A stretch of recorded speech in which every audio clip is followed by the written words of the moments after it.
All right, it's loading now.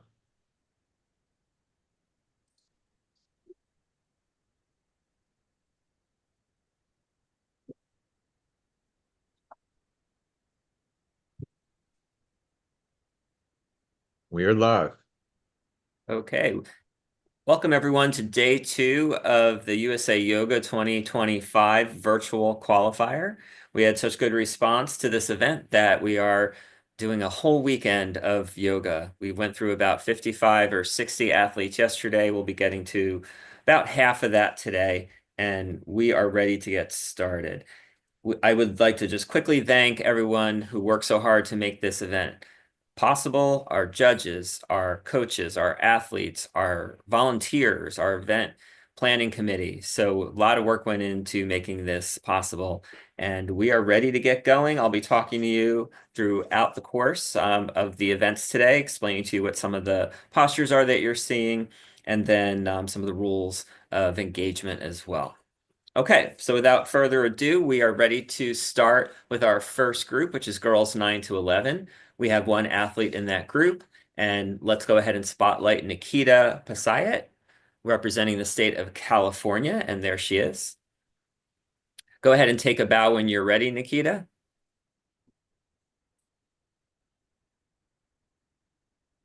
And please start.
Okay, thank you, Nikita.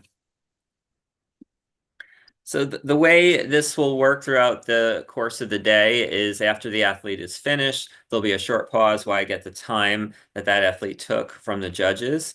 The athletes have 3 minutes to complete their routine. And after 3 minutes, if your program goes over, your routine goes over that 3 minute mark, there may be a deduction depending on how far you were into that your final posture when you hit the 3 minute mark. You may even hear our time judge or our timekeeper call out time during the athlete's performance so that they are aware that that happened.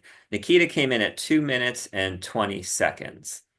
So there'll be another short wait while we wait for Nikita's scores to be put together. And then what we're doing this event, which we haven't done before, is we are posting the scores for the athlete to see immediately after they finish. but we won't have the final results until tomorrow because we have to add the results from the 2 days together, and then we'll have a final scoreboard and leaderboard available tomorrow. So we are ready to display Nikita's scores. So Glenn or whoever's in charge of that, if you can go ahead and bring up those scores.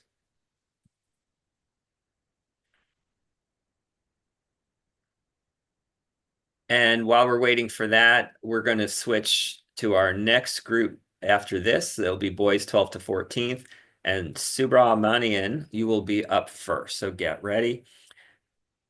So here are the scores for the 6 postures. What may have happened on the first posture is that it may not have been held for at least 3 seconds. And if that's the case, then no value is awarded. But we are seeing scores in the 7s for the most part, which is very good. The execution scores are on a scale of 0 to 10, 10 being an absolute perfect score. 9 is an excellent mark. 8 is even an excellent mark. And 7 is a very good mark. So when you see scores in the 7s, that's really something to be proud of.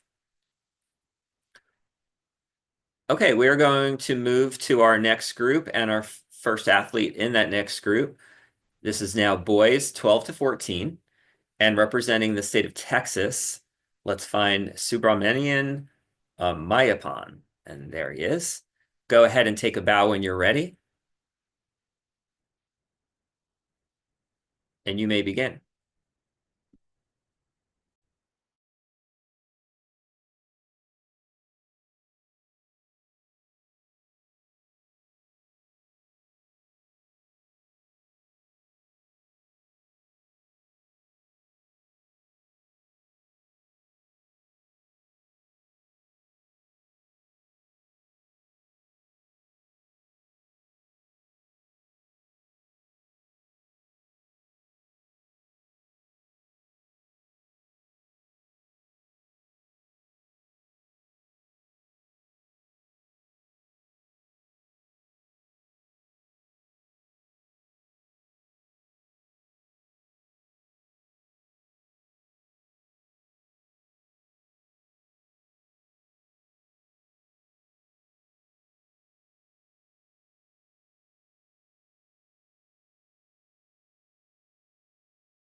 Thank you, Subramanian. Great job there. So one thing I'm going to start asking people to do as we call you to your mat is making sure that you are unmuted. The judges also want to be able to hear you, and hopefully we're not hearing too much, but that is important that you're not muted. So if I notice anybody else that is staying muted, I'll remind you. But for the people that are coming up, please, when we call your name, go ahead and unmute your device. And on deck is Shurian Kokandanda. We'll be ready for you in a couple of minutes. A note on the sound. One is to unmute and another is to also have the sound on so that we can hear you. I had that Right. issue yesterday. Right. Yes. Yeah. Okay, so Subramanian came in at 2 minutes and 28 seconds, and we are ready to post his scores.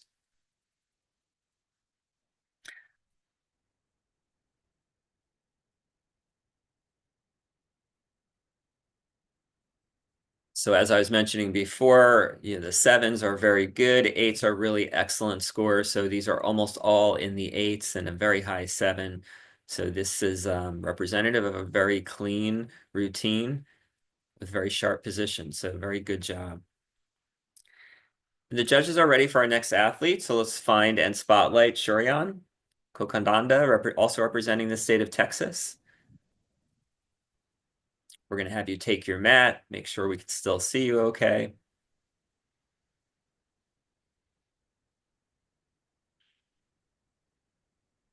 Okay. And you can take a bow when you are ready.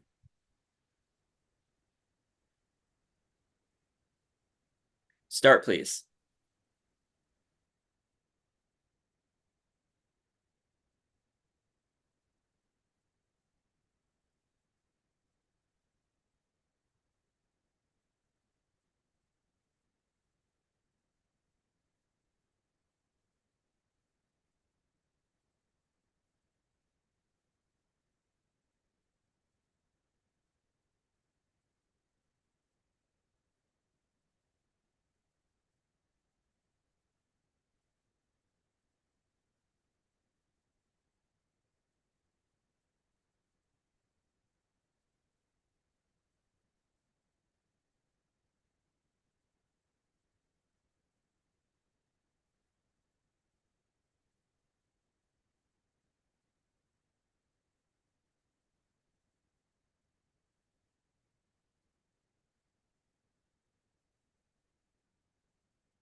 Thank you, Shoryan. Great job. So we're seeing 6 postures from each of the athletes, and those postures are almost always done across 6 different categories. There's been a bit of a rule change with that, so I'll talk about that more in a little bit. But the 6 categories are lifts, inversions, spine twist, traction, back bend, and forward compression. And so far, we've seen a good variety.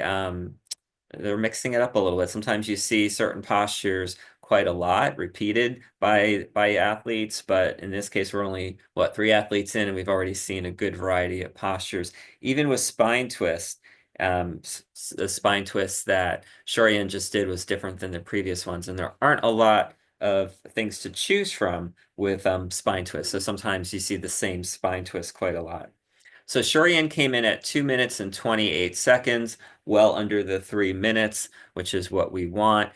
Getting close to that 3 minutes can get a little bit tricky because if you go over that 3 minute mark, like I said earlier, you could get a deduction. You could lose a lot of points from that final posture, but you also don't want to finish too early. We want to see you on the mat for as long as possible. We want to really see you take your time on your routine and hold your postures as long as possible. So it's good to see people getting to that 2.5 minute mark or somewhere between there and like 2:45 is tends to be perfect. Okay, we'll have Shurian scores soon. We've also seen a lot of lotuses already, and having a good lotus is really helpful in yoga sport because it allows you to get some more points on certain postures. So we are ready to put up Shurian scores. And then after this, we'll have one more athlete in this group who is Kitan Valuru representing Nebraska. So you are on deck. And here we are. We see some more eights, which is excellent. There is a time deduction. So I'll get into time deductions more. We got to get to the next athlete now. But that minus 0.5 on the fifth posture means that there was a time deduction. That would have been a 7, but the judges have to take off 0.5 when you do not hold the posture for a full 5 seconds. Okay, we are ready for the next athlete. So let's spotlight Kitan Valuru representing Nebraska. Okay, it looks like it's oh, there we go. Okay, we got the right person. Let's unmute. Just unmuted. Thank you very much. We're ready for you, Kitan. You could take a bow when you are ready. You may begin.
Great job. Thank you, Kitan. We'll have your time and your score soon. That was our last athlete in boys 12 to 14. The next group will be girls 12 to 14, and our on-deck athlete is Thandi. So please get ready. We'll be calling you fairly soon. So in that boys group, we saw some shoulder stands. We saw a couple of lifting lotuses. The first athlete that did lifting lotus even gave us a smile. That seems to be, I know it's not in the posture guidelines, but we see a lot of lifting lotuses because you're looking straight at the judges, where it's become almost a bit of a tradition to pop a nice big smile when you're up there in that lifting lotus. Goodbye is another one. where you often see the athlete give a nice big cheeky smile when they're in the posture, which makes it fun. All right. Kitan came in at 2 minutes, 29 seconds, and we are just waiting for the scores. Not ready yet. So shoulder stands, we've seen a few of those also. There's a lot to look for in a shoulder stand, not only the final position, which is really looking for a very straight stacked position, and with nice pointed toes, feet together, legs together. But how you get in and how you get out is also super important with shoulder stand. Are your feet together the whole time? Are you kind of kicking one foot up at a time? Are your legs straight as you're kicking into plow position, which is the part of the setup? And then are your legs nice and straight when you're coming out of the posture as well? So we'll see that those are the kind of things that really impact that impact the score and why you might see a 7.5 on the execution side versus an 8 or higher. A lot of little details that the judges are looking for. And we are seeing execution scores come up, but that's only half of the equation. So what we're showing you immediately after each athlete are the execution scores on a scale of 0 to 10 for each of the 6 postures. But then those will be multiplied by the difficulty rating for each posture. And that goes from 5 to 10. There's very few 10s, but there are some 10s out there. I think a one-armed, no, I don't even think a one-armed handstand is a 10. I think that's even a 9. But there are some very difficult postures out there that are worth 10 on the difficulty scale. The 7s and 8s are where we see a lot of the action, a lot of 6s too. But there are a few 9s out there that we'll probably see today. And by multiplying that difficulty rating against the execution score, that's what gives the athlete their total points for that posture. Then those six postures are added together, and that's the final score for the athlete.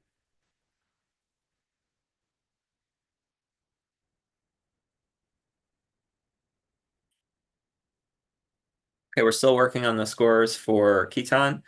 Probably be another moment. Thanvi, you should be ready to go, but you probably have a minute or two. And after Thanvi will be Advithi, 2 Nebraska people. So if you're together, that'll be good. Be able to find you. So there was a rule change going into this season as far as the categories. There are 6 categories. But in past seasons, you would see people omit a category and double up on a category where maybe they can perform a harder skill or just perform a little bit better. We are ready to display Kitan's scores. Let's go ahead and do that. And when an athlete would do that, they would lose -1 point off of their overall score. And very consistent here. We see all in the 7s, some high 7s there. So really nice scores. And this season, if you omit a category, it will be -3 off your overall score, which essentially means we're not going to be seeing that anymore because it is super hard to make up 3 points. We're making up 1 point. If you really are very strong in a category and very weak in another category, you can make up that point, but 3 points is very difficult. And we are ready for the next athlete, which means the next group as well. We're now moving on to, and good job, gentlemen. All 3 of you did a great job. We're going to move on to girls 12 to 14. And our first athlete is Thanvi Bhatt, representing Nebraska. And there she is. Go ahead and give us a bow.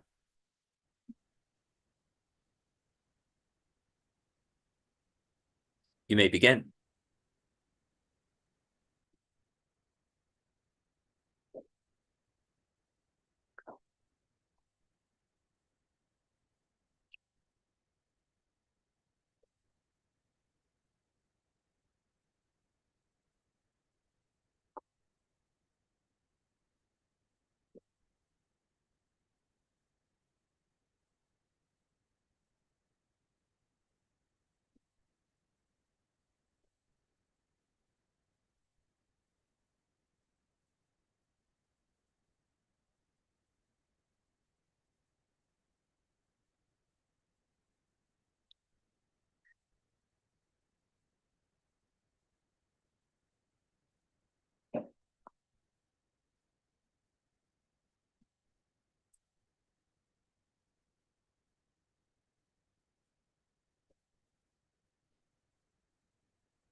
Okay, thank you, Thanvi. Great job.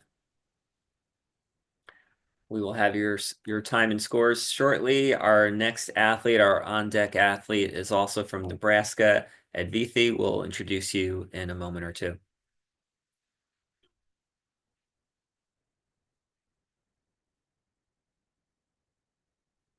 So in addition to the 6 categories, there are also 3 characteristics that need to be represented across the entire routine. Those characteristics are strength, balance, and flexibility. And each one of those 3 things must be represented 2 times. There are a lot of postures check 2 of those boxes. Some of the postures even check 3 of those boxes. So as long as you cover each of the characteristics 2 times in total, then you will not receive any deductions. But if you do not, you will receive a -1 for each missing characteristic. Flexibility is very rarely a problem because so many of the postures do demonstrate flexibility, but sometimes strength or balance is something that's not appearing 2 times in an athlete's routine, and that results in a deduction, and that comes off the total score. So Thanvi came in at 2 minutes and 27 seconds. Another thing that's important is to do the postures in the proper order. So if the postures are done out of order, that can result in a lot of deductions. I think it's a maximum of 3, but 3 points is a lot. So make sure the postures are done in the proper order. And then it's also super important to make sure you do the posture that you submitted. So if you submitted a here's one that has happened. If you say that you're going to do bow, but what you really mean is standing bow, pulling pose, but you put it down as bow pose is the one that you do on the floor. So you would not get credit for a posture at all because you did the wrong posture. People have also submitted handstand and they met headstand, things like that. So be very careful that you're submitting the proper posture. And this is where having somebody work with you, a coach, or just asking somebody who has experience doing this becomes very important. Okay, we're still waiting for Thanvi's scores.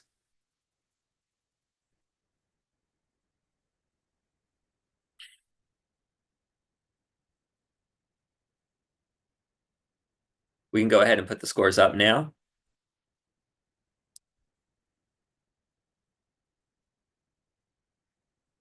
Okay, so we have some good scores here, but 2 timing deductions. Let me just mention that a little bit more. I didn't get into that much detail with that previously. The -0.5 means that on those 2 postures, she held it for 4 seconds, at least 4 seconds, but not 5 seconds. So it's 5 seconds in stillness once you reach the maximum expression. That's what we're looking for.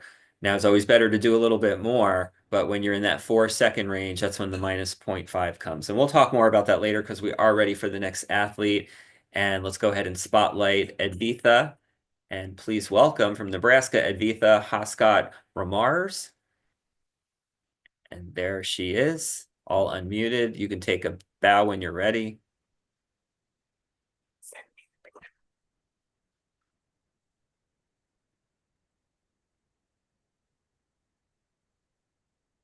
You may begin.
Time.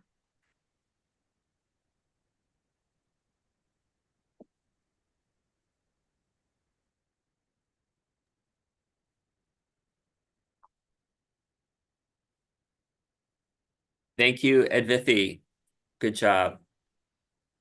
And we did hear time called during her routine. I think that was the first time today. That means right at that 3-minute mark, our timekeeper is going to alert the athlete that they are at time. We feel that that's important so the athlete knows that it's terrible to have to rush, but you might have to rush if you're already at the 3-minute mark. And then depending on how far they go over and if they were in their final posture for the required 5 seconds will determine their score. In this case, nothing's official coming from me.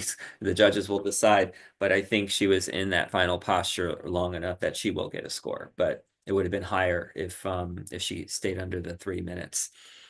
Also, I have a public service announcement for the upcoming athletes. Make sure you are doing your routine in the order that you submitted your postures. So when you registered, you had posture 1, posture 2, posture 3, and so on.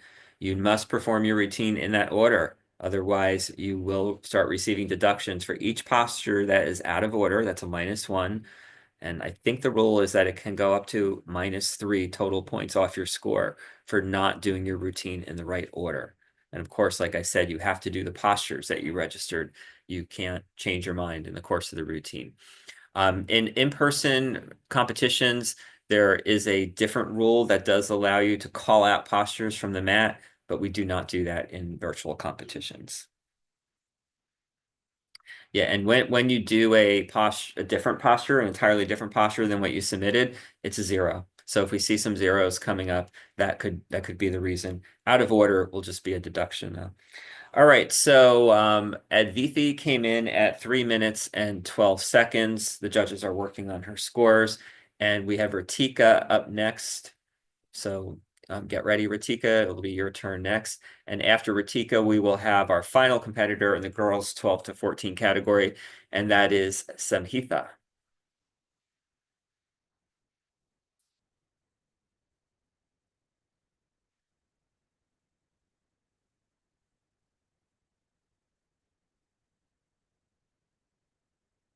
Should have those scores up soon.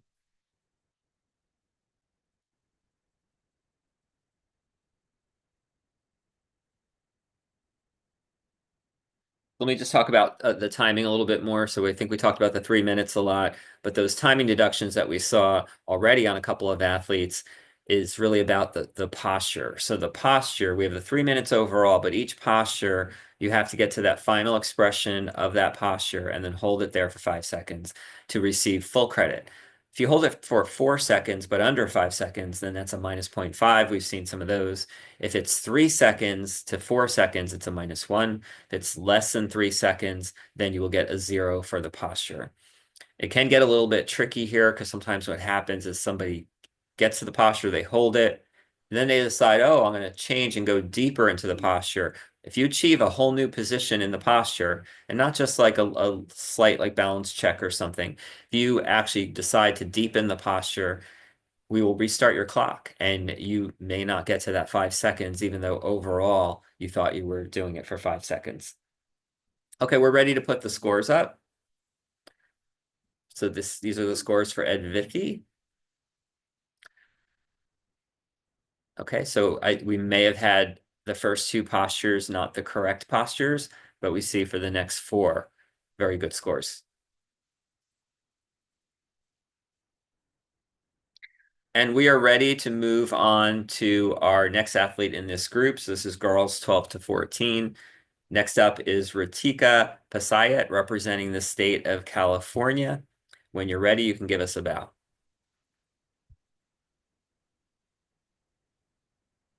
You may begin.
Okay, thank you, Ratika.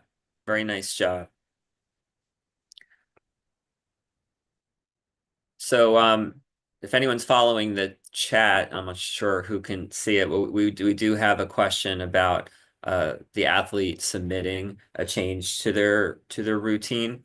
So, of course, we will check that out, and if we need to make a correction, we have time to do that because these scores. This is a good time to remind everyone on that. These scores are not final until tomorrow.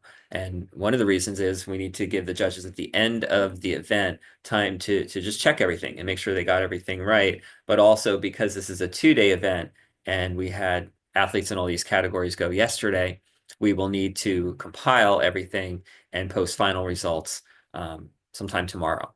So a notification will go out when everything is ready.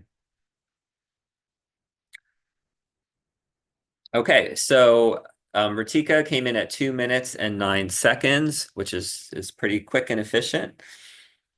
Ratika also did a standing head to knee, which is in the forward compression category.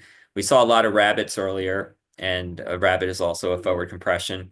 We don't see a lot of variety there because there aren't that many forward compressions to choose from. So that's why we're seeing so many rabbits. But we did see a different pose just now, standing head to knee, which is a little bit more difficult. And I'm sure we'll see some more of those a little bit later. So we are ready for Ratika's scores. Let's go ahead and post those. And Samhitha, you are going to be up next. Now, if we could remind everybody to stay in check with their chat so that we can correct Matt's via the chat the rest of the time. So people aren't being very responsive. So we need you to respond to us when we're trying to check your Matt. Okay, thanks, Glenn. Okay, so here are Ratika's scores.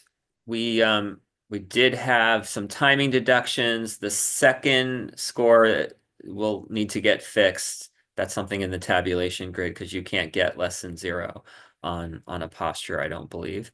But we do have a timing deduction on that first posture, and then after that, some nice scores.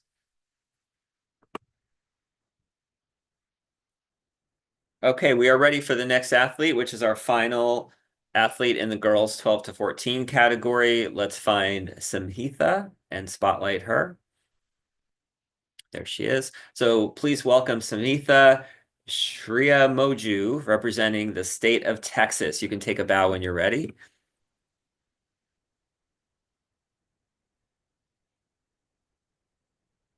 And start, please.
Okay, thank you, Samhitha. Very nice job. Really good mat setup too. Whoever checked you in did a great job. Okay, we'll have Samhitha's scores coming up. And our next group will be boys 15 to 17, starting off with Satvik. So Satvik, you should be ready to go in a couple of minutes.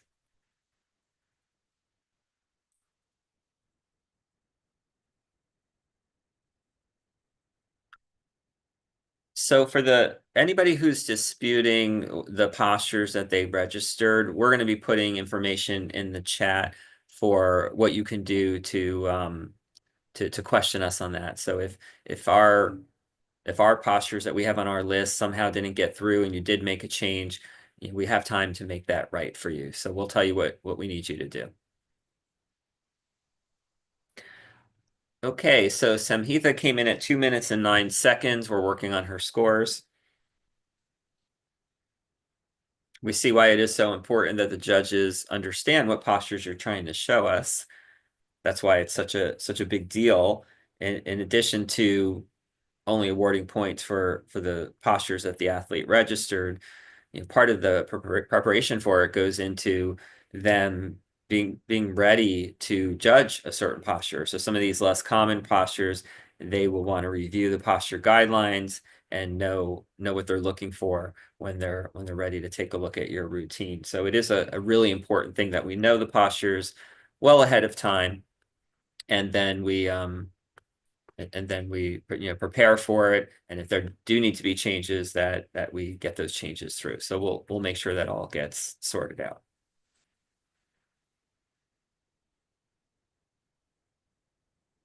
Okay, we're still waiting on scores. This last athlete in this group, probably going to be another minute. So it's a good time for me to tell you about another change to the rules going into this season. So I already mentioned that the first big rule change, there's been a couple other little rule changes, but the two big ones were first that missing category one that I explained before. If you omit a category, and which means you have to double up on another category to get to your 6 postures, it's a -3 off your overall score. That's a big deal, so you're not going to see that much of it. But the other change is the age groups. And this doesn't affect the kids that we're watching right now. Those age groups are still the same. But for the adults and the old folks like me, we are splitting up those groups. So it was previously 18 to 49. That's now 18 to 34, and then 35 to 49. And then it was 50 plus was the highest age group. And now that's 50 to 64, and then 65 plus. Okay, we are ready to put up Samhita's scores. Let's go ahead and do that.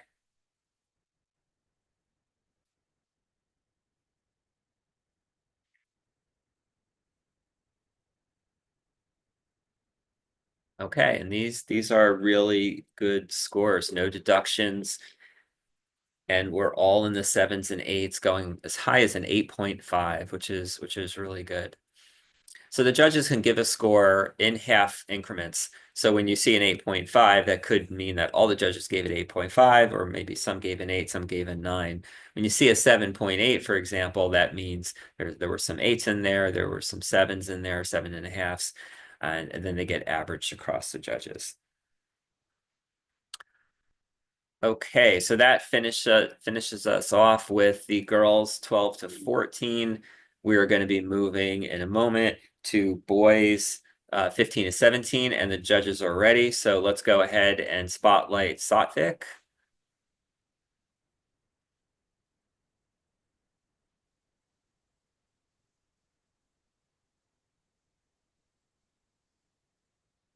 Okay, and please welcome Satvik Rachagani, representing the state of Michigan. And when you're ready, you can give us a bow.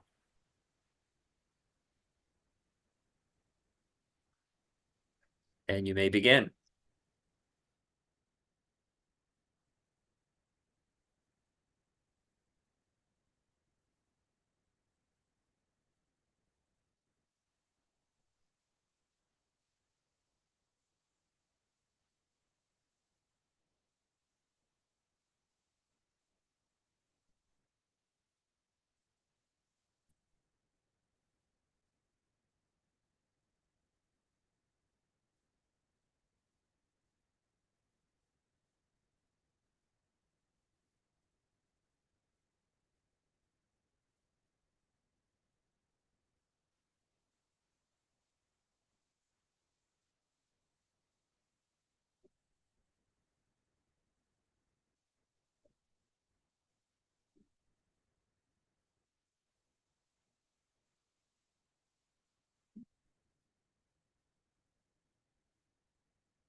Thank you, Satvik. Very nice job.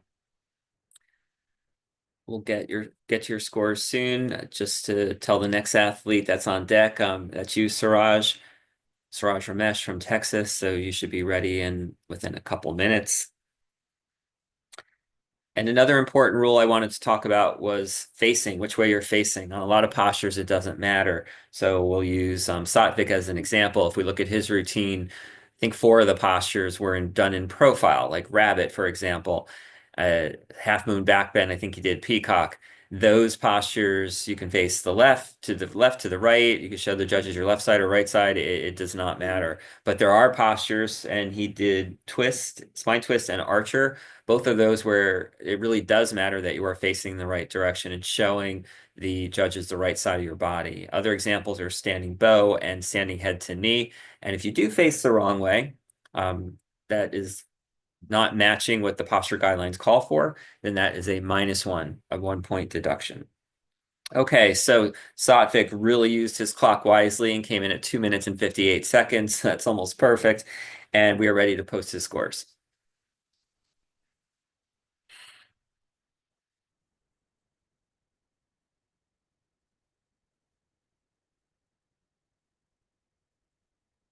Okay, these are excellent scores, all but one in the 7s and 8s. Mostly 4 of the 6 are in the 8s. So that's really nice, clean, strong routine. Oh, and it looks like we had a correction there.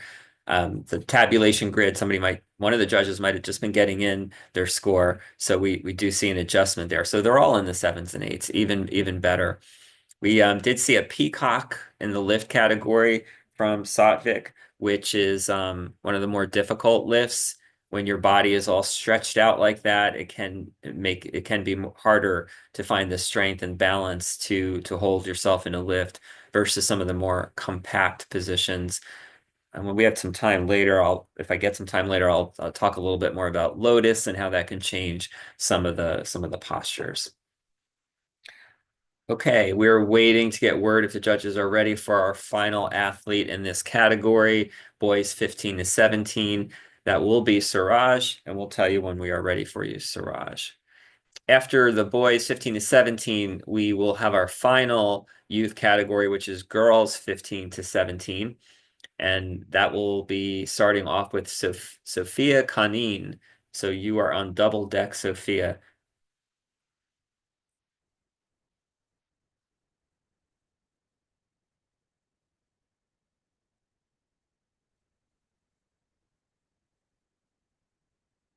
Okay, we're going to need another minute for the judges to be ready for Suraj. So we get to admire Satvik's scores even longer. I'm going to talk about his first posture. I took a note that he did rabbit at the beginning, so I know that 8.7 goes with rabbit. That's honestly what I was expecting when I saw his rabbit. It was a really nice rabbit with a great stretch in his lower back. We saw a lot of space there between his thighs, which were almost perfectly perpendicular to the ground, and his torso. So sometimes on rabbits, you see people just get like very balled up. And you do want to think about the back of your waistband on your rabbit going as high as possible. And that was really noticeable on Satvik's rabbit. So if that wasn't a high score like it is, I would have wondered. So that these scores are looking really good to me.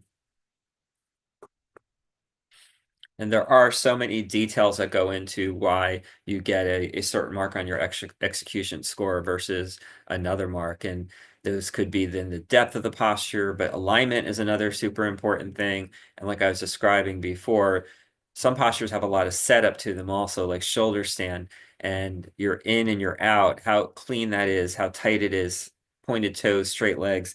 All those things are very important to get the highest optimal score, not just that 5 seconds that you're holding the final position.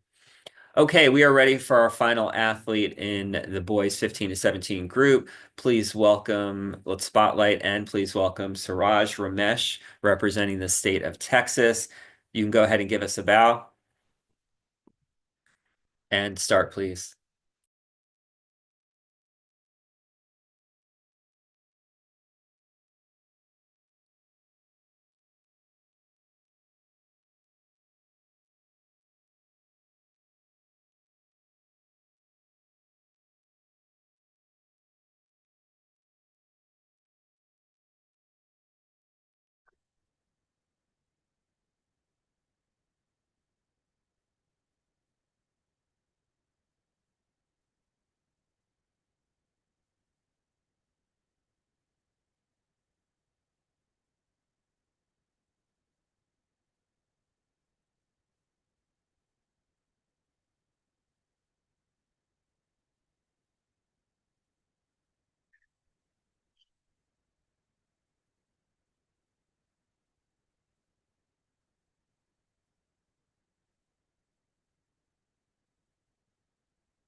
Okay, thank you, Suraj. Good job. So I talked earlier about sometimes we get a nice big smile on some of the postures when they're facing head on and looking right at the judges, and Suraj accommodated us with that on his cow face posture. So that's always makes it a little bit fun. Another posture that is new that I don't think we've seen so far today, we saw some yesterday, is the one arm peacock. So there's a lot of different ways to do peacock, but Suraj did a one arm peacock, which makes it a 6-point posture. I always have a hard time figuring it out myself, so I always find it to be a very impressive posture when I see somebody do a good one arm peacock.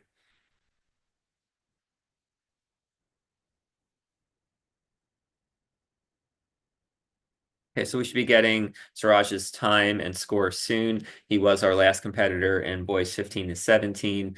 We'll be switching over to girls 15 to 17 next. And Sophia Kanin, you will be up first, but you have a couple minutes. Okay, Suraj came in at 2 minutes and 14 seconds. And we will be updating Aditi and Thanvi's scores. So when we get the final scores out for you, those will be updated. So thank you for giving us the information we needed to do that. All right, we're working on Suraj's scores right now. Again, 2 minutes and 14 seconds. One thing I noticed about his routine is he really took his time with everything. So that's good. That the choreography of your routine is also important. You don't want to look like you're rushing or not knowing where you're going next. And I liked the flow of his program and how he really took his time. We might see a timing deduction on one of his postures, but I think for the most part, they were all held very well.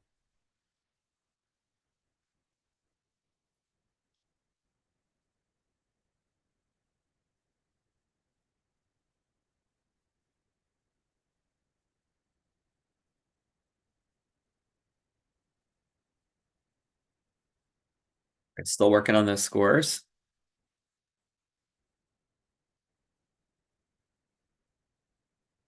I think we're almost ready.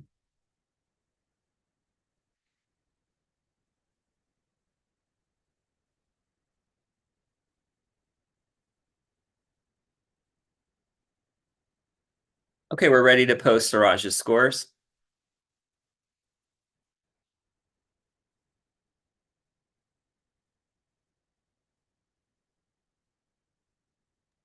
One moment.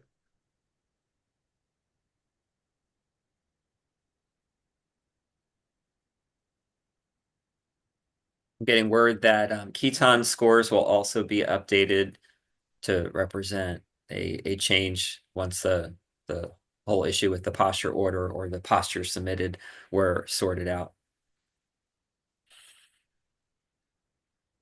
Okay, and here are Suraj's scores. Yeah, I thought there would be a timing deduction on that last posture. So I was mentioning yesterday during yesterday's categories that you learn with experience how to really make sure you're counting properly, and counting to 5 in your head, especially when you're up there performing, is probably not a true 5 seconds on the clock. And you also have to keep in mind that the clock starts when you hit the full expression of the posture.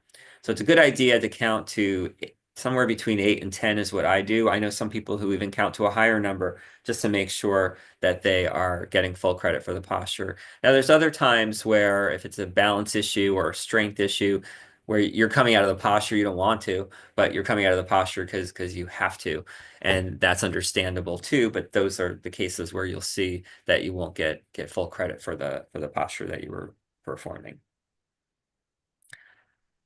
Okay, so we are with that going to transition to our next group. I am waiting for word from the judges, however, so we can, I think, find Sophia and at least be ready for her when the judges are ready.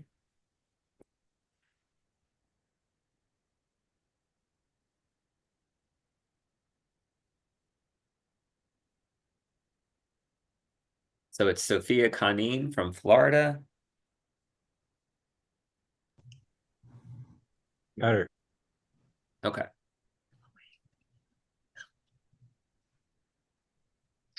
We are going to find a time to display the corrections today, so you don't have to wait until tomorrow to see what your score should have been for those. I think it's 3 athletes that were impacted. So maybe after this group, and then we transition to the adults, would be a good time to roll back and go through some of the updates to the scores. All right, so the judges are ready for our next athlete, who is Sophia Kanin, representing the state of Florida. Let's find her. You can give us a bow. We see you. And you may begin.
Thank you, Sophia. Great job.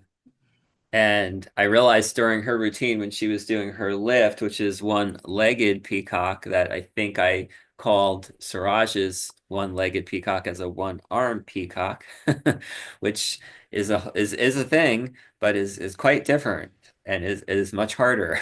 So we did see 2 in a row one-legged peacocks, which I also find very hard. So nice job to both Suraj and Sophia for showing us good examples of that specific posture. Yesterday, we did see, I think, one-armed peacocks, and I expect to see one a little bit later today when the adults perform. So Sophia came in at 2 minutes and 57 seconds. We are ready to put her scores up. And while we're looking at those scores, our on-deck athlete is Tulika, and then after Tulika, it will be Amisha. And here we see some very consistent scores in the 7s and 8s, representing a clean routine, no timing deductions.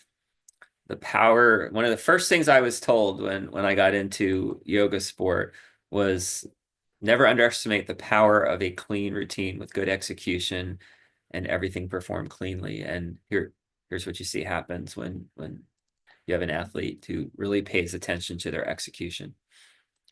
Okay, we are ready for the next athlete. So let's go ahead and find Tulika Ghoshal, representing the state of Florida.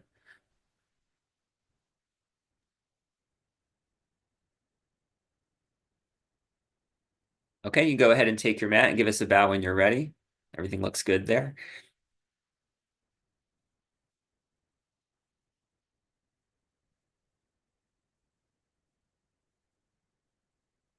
You may begin.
Okay, thank you, Tulika. Very nice job. And while we're waiting for your time and scores, I have to announce that we are looking for the next athlete, Amisha. Can you please make yourself known if you're out there, maybe under a different participant name? We are looking for you as you are up next. So Talika came in at 2 minutes and 21 seconds. We'll let you know when her scores are ready. So she just did standing head to knee, as did the previous competitor. And I think I mentioned earlier that that is in the compression category. There's not a lot of compressions that we see. But one thing to look for with compression, and I did talk about it on Rabbit, is the rounding of that back. And you don't want to see a flat back or even flat spots on the back when you're trying to demonstrate a really good compression. There are some skills where you're looking for that flat back, but those are in the traction category for the most part. So like stretching is a really good example, or side split, I think it's called, where you want to see that super flat back. But that's a different thing. That's when we go for forward compression, we need to see that rounding in the back across the entire spine. So standing head to knee is a compression. That's why that's so important. But even some other postures, you're looking for compression, even though it's not in the compression category, and that can get a little bit confusing. But some of the lifts like crow and finger stand also involve compression, so you are looking for that rounding in the back. All right, we are ready to put up Talika's scores. And we'll look for Amisha as well. If we cannot find Amisha, she did not join the Zoom then we will be taking our short break to go back and show the corrected scores. Okay, great job, Tulika. We have a timing deduction on the first posture, but other than that, very good scores, no other deductions, no other timing deductions. The minus 0.5 means she was over 4 seconds, but less than 5 seconds, which resulted in a 0.5 deduction. Less than 4 seconds would be a full point off, so that would have been a 7.8, which is good information to have. You know you're doing the posture pretty well. You would be almost an 8 if not for the timing deduction. All right, so now I think now is a good time before we move to the adult categories, if we can, to circle back and show the corrected scores for some of the people in the youth categories where we had some posture confusion. I believe Adithi and Thanvi and Kitan, I think are the three, but I'm sure somebody will jump in and tell me if I'm wrong. And maybe Amisha too. Oh, I'm sorry. Amisha withdrew, it looks like. So that's what the note is about Amisha. So we are finished with the youth categories.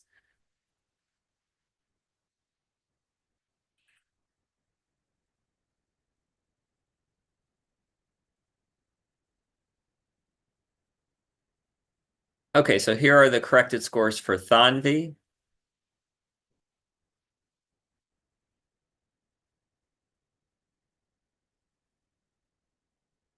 And then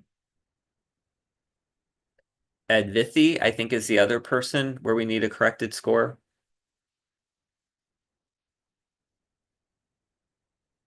All right, here we go. Corrected scores for Advithi.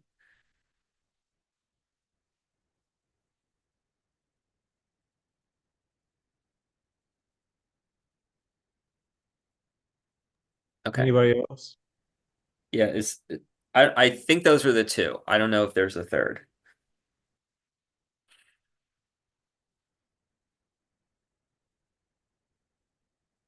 All right, if there's no other corrections, I think we are maybe Kitan has a correction.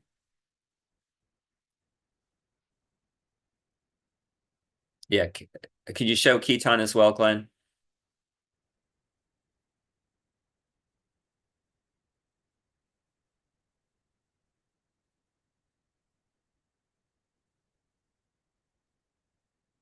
So after we show Kitan, we're going to move into our women 65 plus. So thank you to all the youth athletes for representing yoga. You all look really good there. Can tell you worked hard, been very dedicated and committed. So nice routines. And here are the corrected scores for Kitan.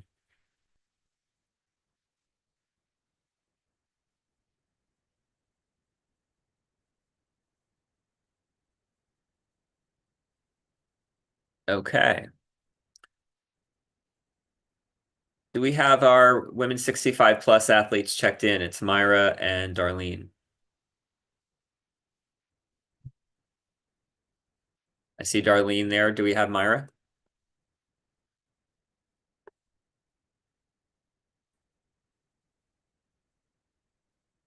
Okay, we are ready to start our next group, which is women 65 plus.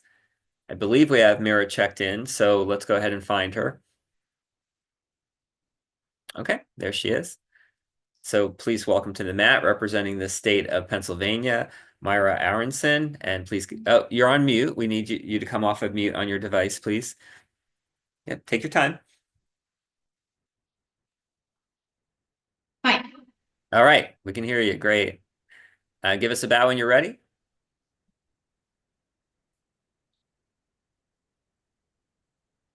And you may begin.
Thank you, Myra. Great job. And great way to kick off the adult categories. And this is one of those new categories I talked about earlier, where we now have 65 and plus is separated from the 50 to 64 group. And then we have the 18 to 49 group split up to 18 to 34 and then 35 to 49. So those are the groups we're getting to now. We're starting with the older folks. I'm allowed to say that. And thank you, Myra. She came in at 2 minutes and 58 seconds, and those scores will be ready soon. But while we're waiting, one rule I always like to make sure I explain is the second try rule. Now, we didn't see a second try here, and I also don't think we've even seen a second try from any of the kids yet. But second try does come into play quite a bit in yoga sport. Because what that rule says is that if you have to restart a position, so you start entering a specific posture, and then you either fall out or you have to step out and restart, you get one more chance. You can't do more than a second try. There's no third tries. Once you retry that posture, you can still get a score, but it will be reduced by half. And what happened with Myra is she did fall out of her peacock there, but she didn't go for it again. And coming in at, I was thinking this, coming in at 2 minutes and 58 seconds, that was very wise. She wouldn't have gotten to her last posture if she chewed up the clock with going for a second try on her peacock. So we'll see if she gets a score on that. If she was in it for over 3 seconds, then it will obviously be a deduction for not coming out of it properly. But getting a score is really what you want. That's the most important thing. All right, I think the judges will be ready soon with the scores, and our next athlete, who we won't be ready for a minute or so, but on deck is Darlene DiLorenzo Baldwin, representing the state of California.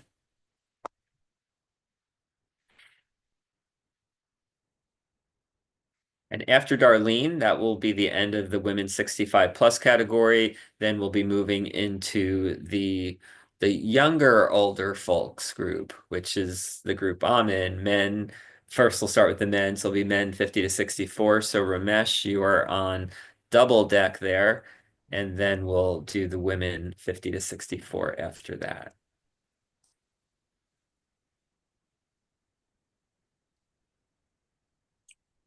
Okay, we're still waiting on scores for Myra.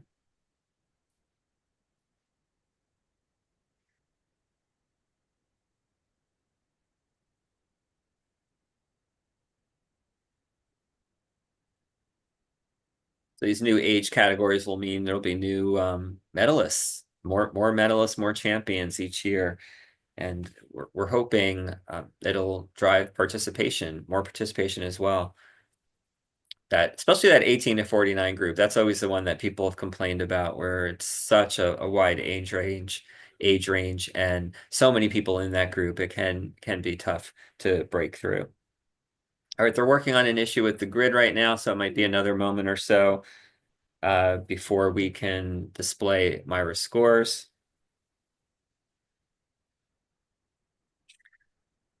All right, thank you. Good time to thank our judges. And we got a lot of people to thank. I said up front, a lot of different groups went into making today possible. But here are our judges. So thank you very much to Lynn and Cynthia, Erin, Robin, Sintra, Libby, Judy, Catherine, Sharon, and Jolinda for all your hard work judging. Not just today, but they're constantly studying and going to workshops to make sure that they're very familiar with all the rules and all the posture guidelines and all the new postures too. Every once in a while, a new posture comes up that they have to be very knowledgeable about.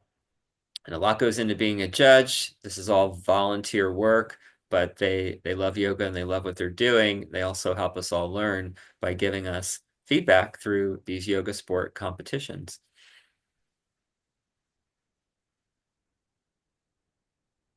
So thank you, judging team. I don't know I don't remember if Lynn was on that page, but Lynn is also one of our head judges that helps out with a lot of these competitions. And then we also have Erin, who is coordinating our judges committee. And those two people are also very important to make sure these events go off well. So we have a lot of staff that helped us over the course of the weekend. Glenn Brown really makes this all possible by organizing these events and doing a lot of the work with the tech. and just, putting the logistics of the event together.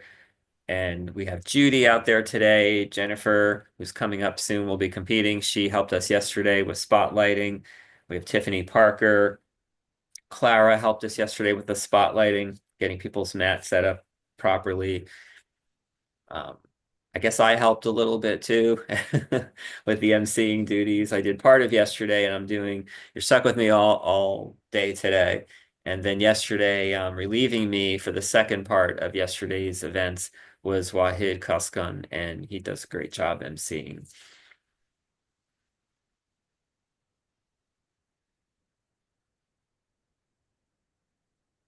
Okay, I think can I just get a confirmation? Do the judges want me to go to the next athlete, and we'll come back to the scores? Is that what's happening?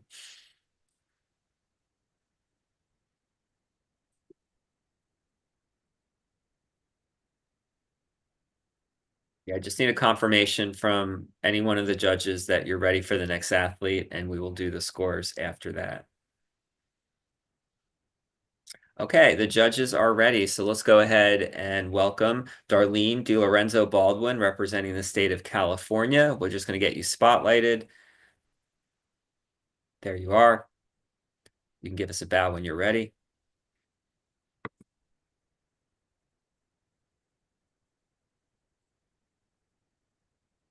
Start, please.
Okay, thank you, Darlene. Great job. Really beautiful routines from both of our ladies in the 65 plus category. It's just really a testament to how good yoga is for you, that we can all get to a certain age and still be able to do these things. I mean, that was a beautiful tiger that we just saw. We saw some great lifts and great extension from both of the ladies. And these are things that people in their 20s can't do. So really good job for all the athletes to stay so committed, the dedication that goes into this, but just to see how it's really a sport that is sustainable. So many sports are just so hard on the body. Running, football, figure skating, which was my previous sport. You can't do that forever. Gymnastics, it's just too tough on the body. But here's a sport, and here's a testament to how you can keep it going well into your, let's say, 40 plus years. I'll just call it that. Okay, so that routine came in at 2 minutes and 47 seconds, which is really good. Using up most of the clock, but not anywhere near going over. And we are ready for Darlene's scores.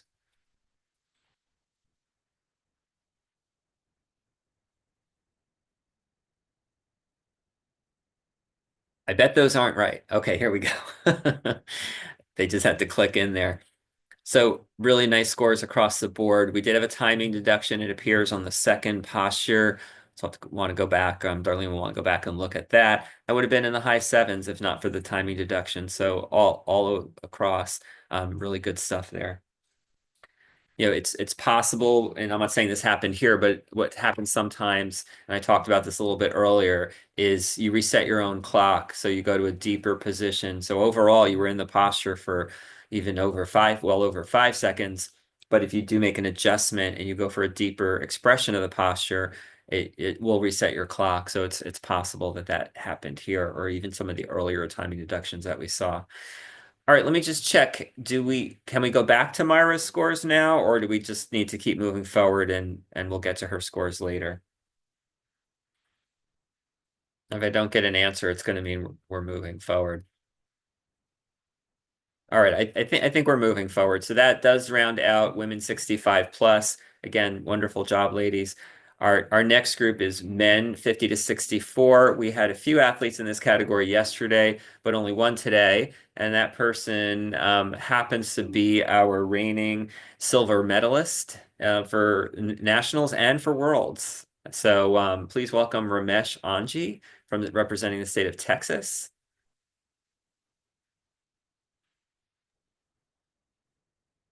Okay, you can give us a bow when you're ready, Ramesh.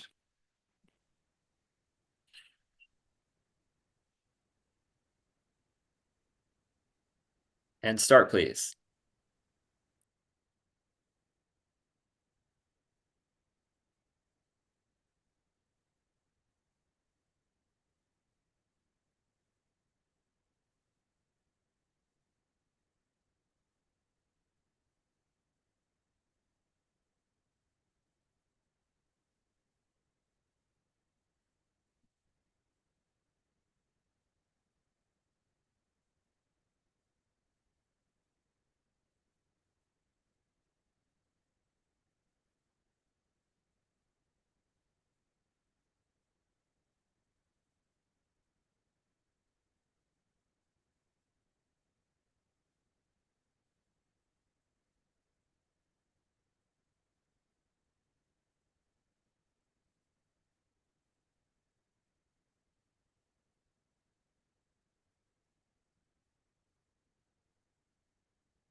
Time.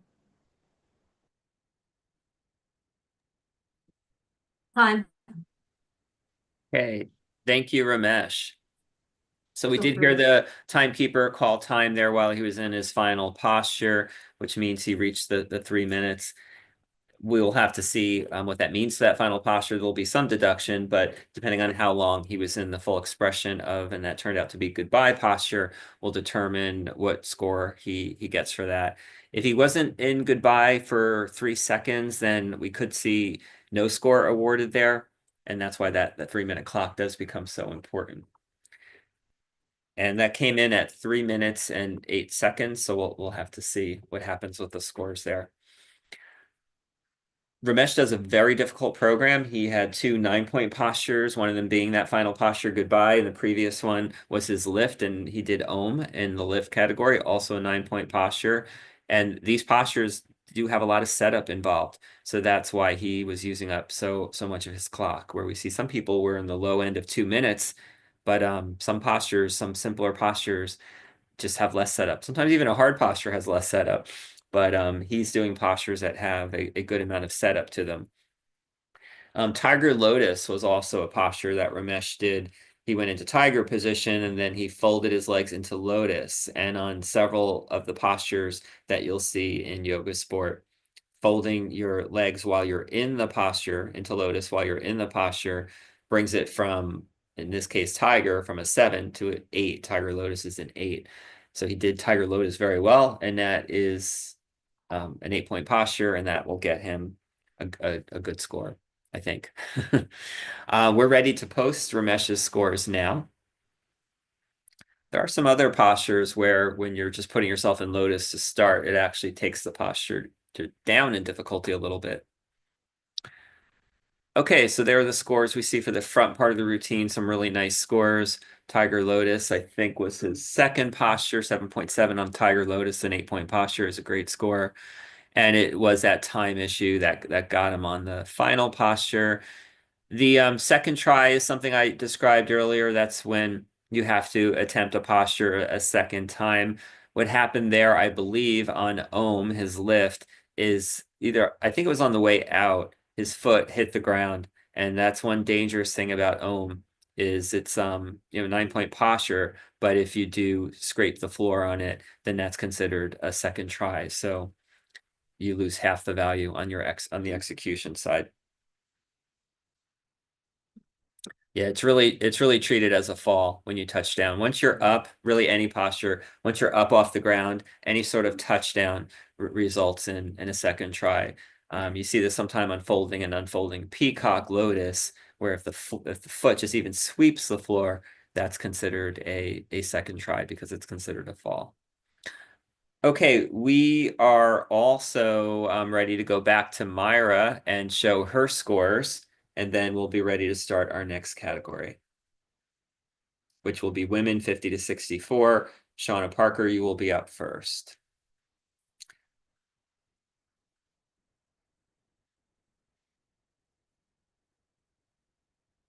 Okay, we're going to look for Myra. There we are. Okay, so if I remember, I think Myra's peacock was the one that she fell out of. She wasn't in it for at least 3 seconds, so that was the reason for the 0 there. Aside from that, those are really nice set of scores.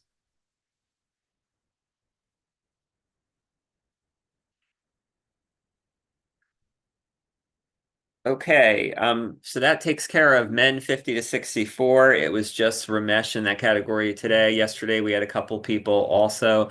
We don't have any men 65 plus today. Yesterday, we had 2 people in that category. Michael Rosa, who is, by the way, the reigning IYSF world champion for 50 and up, before we split it up. So Michael performed yesterday, and also Joe Elliott was in the men's 65 plus category, but no 65 plus men today.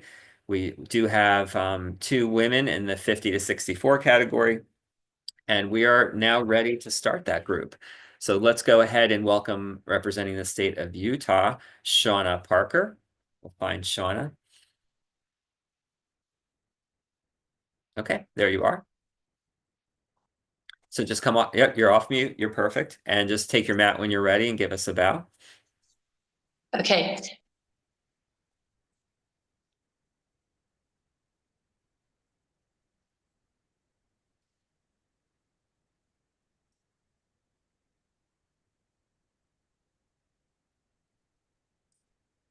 You may begin.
Okay, thank you, Shauna. We'll be getting Shauna's time and score soon. Our next athlete will be Jennifer Vanderhart, so she should be getting ready. And I did get some good information on the posture I was talking about for Ramesh, the previous athlete, the Om posture, which was a lift where he had one foot behind the head and the other foot wrapped through his arms. Kind of looks like a TV screen. The way that works is it's the touchdown on the way in that results in a second try because it's considered a fall, and the touchdown on the way out is a deduction. So it does make a difference if you're doing that touchdown, which could even just be a sweep of the foot. But if your foot touches on the way out, it's different than if it touches on the way in, and I did not know that. One thing I was thinking about, because we just saw a touchdown like that, we were looking at Shauna's routine, is she went into, she piked into her headstand. And I don't think it happened here, but sometimes you see an athlete, like their toes leave the ground and then they come back and then they go up again. That could be considered a second try. There's some like really like in-betweenies where it's almost like kind of a skittering, and then it's a judge's discretion. Did their feet really leave the ground and then come back down, or it was just more of a skidding as they were pulling their toes closer to their face?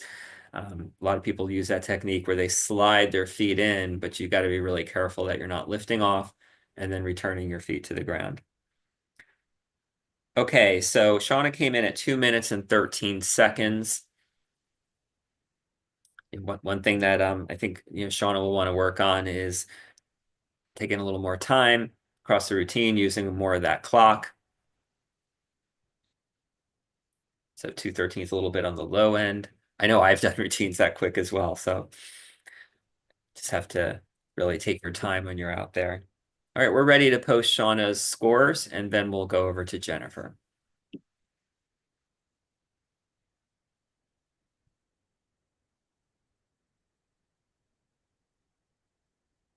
All right, that's Myra. We need to switch to Shauna.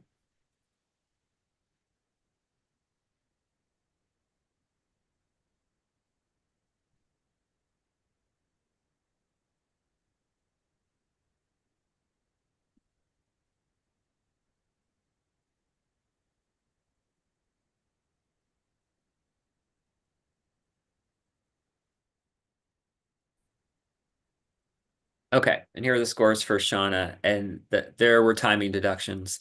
It was a very nice routine, but just and what's nice about this is she just has one thing to fix, and that's counting way past five in her head as she's holding each one of these postures. I think we had a timing deduction on every posture, and in some cases it was so much that it resulted in no score. And in those other ones that you see, three of the postures resulted in a score, but with a deduction. So for example, that second posture would have been a 7.8. So nice postures, just done way too quickly. Okay, so we are ready to go to our last competitor in women 50 to 64, and that is Jennifer Vanderhart, representing the state of Virginia, also one of our volunteers and committee members. We thank her for all her hard work. So let's find Jennifer. There she is, and give us a bow when you're ready, Jennifer. Start, please.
Thank you, Jennifer. Great job.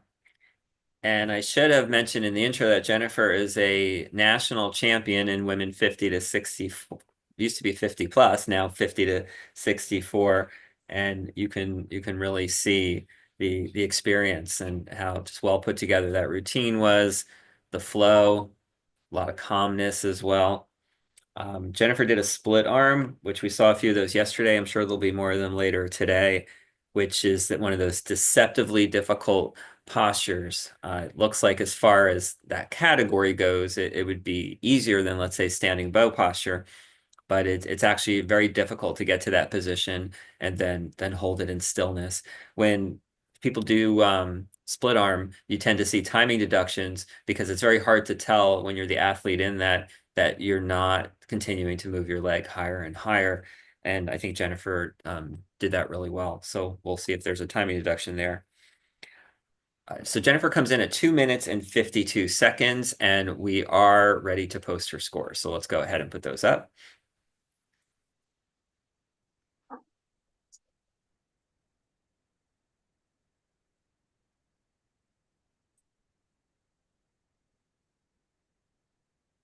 We can post Jennifer's scores when we're ready.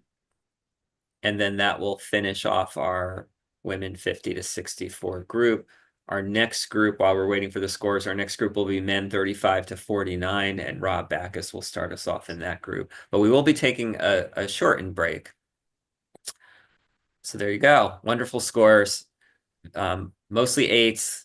We're in the nines there for the third posture, which was rabbit. Really good job on that. And I was right. Her split arm with no timing deduction. So that second posture, which was split arm, did not take a timing deduction, which is very hard to do. Also, her first posture, which got a very good score, is a posture called compass. And compass starts with something called side angle. But then what makes it compass is when you release the hold on your free foot, the foot that's off the ground, and you just put your arm, straight up in the air like a compass. And that takes side angle from a 7-point posture to an 8-point posture. And then you see that will be multiplied by the 8.3. These are where we see the top athletes really rake up the points. When you have an 8-point posture or more, that's also getting in the 8s or higher. That's where the score really, really tallies up.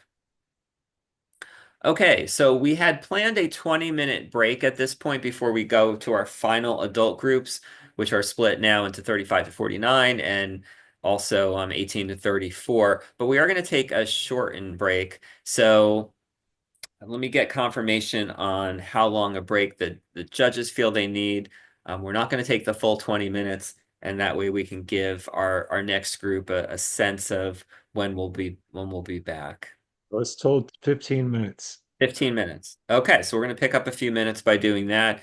So let's plan on being back at 2:30 Eastern time. That'll be 13 minutes by the time we talk and get going. It'll be 15 minutes. Now it's 2:18 already. All right, so we're officially on break until 2:30 Eastern time. And once again, great job to our senior athletes. Right. Mat check time. All right, have fun.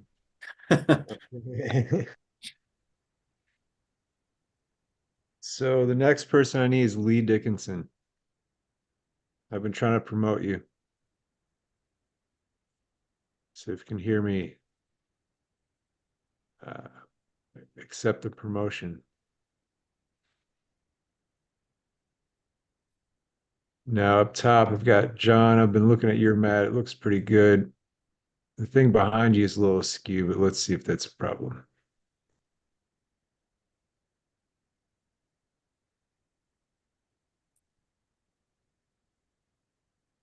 Are you doing Archer?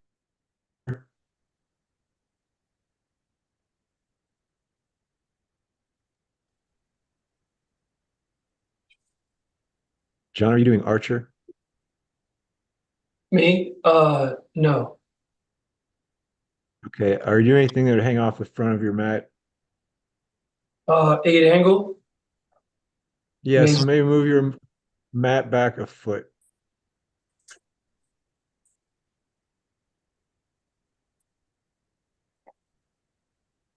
Now hang your legs off the front like you're doing 8 angle or something. Okay, you should be fine. Yeah. All right, good job. Thank you. thanks. I saw a chat pop up.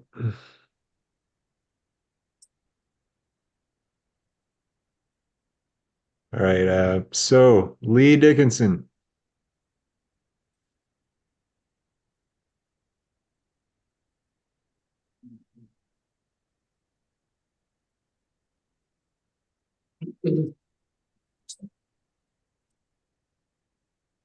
Yeah, I'm trying to promote you to panelists, so please accept so that I can check your mat.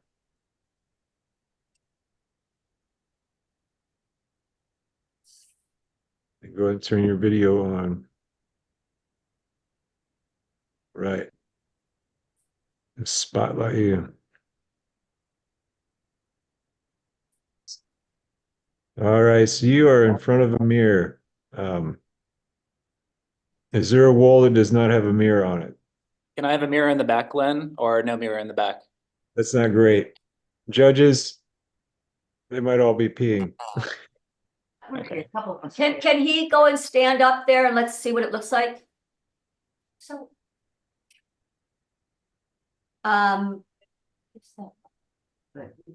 Let's see, yeah, no, that's no good. Is there another angle? A wall You want me Is to there go another farther wall back? that doesn't have a mirror? Yes, why don't you go to the next person and I'll get, come back to me and I'll find a wall. All right. So, Sharon, you raised your hand. Can I help you?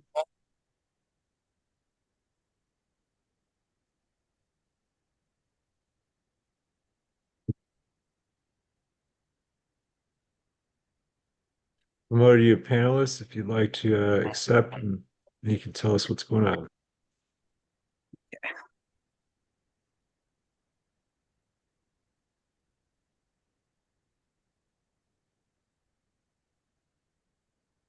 Next, I'm looking for Abigail Hawk.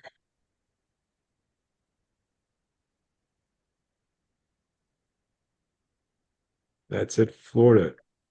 You are good to go. Done. We've already checked your mat. You're with the pro. All right, so moving on. Allison's with you as well, Suzanne.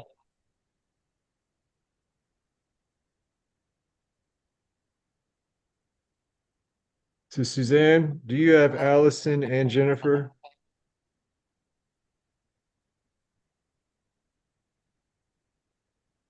Suzanne.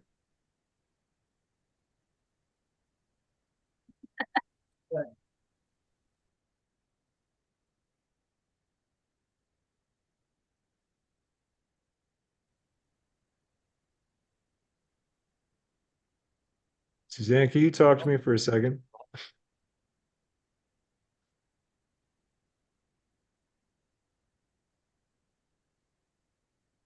Okay, so do you know how to unmute? That's the issue.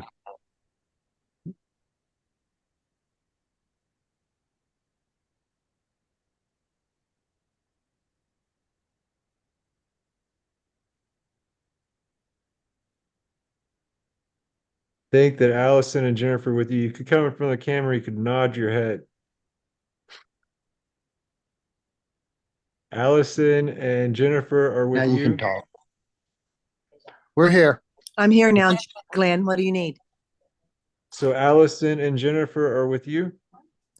Abigail, yes. Allison, and Jennifer. Allison That's me. and Jennifer. I mean, Jennifer up Jenny there. is right here. Jennifer, yeah, they wanted. Abigail Okay. Hawk, Allison I've got Stigler, three: Abigail Hawk, Allison Stagler, and Jenny Winston. Jenny Windsor.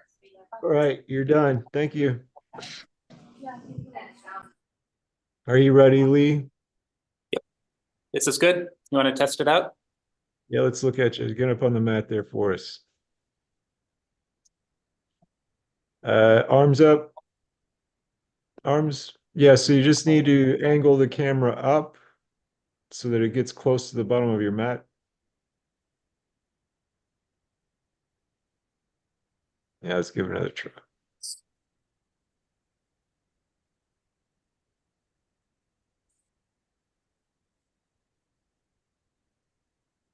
So, all right, that's good. Good job. Thank you. All right, all the men are taken care of. Lacey Malhoff is, I believe, the last person we need to check. It's Maloof, if you were wondering. Well, now I know, Malou. I would have never, I would have said it differently every time, if I'm gonna be honest. All right, so are you up here? Yeah, right here. Yeah, gotcha.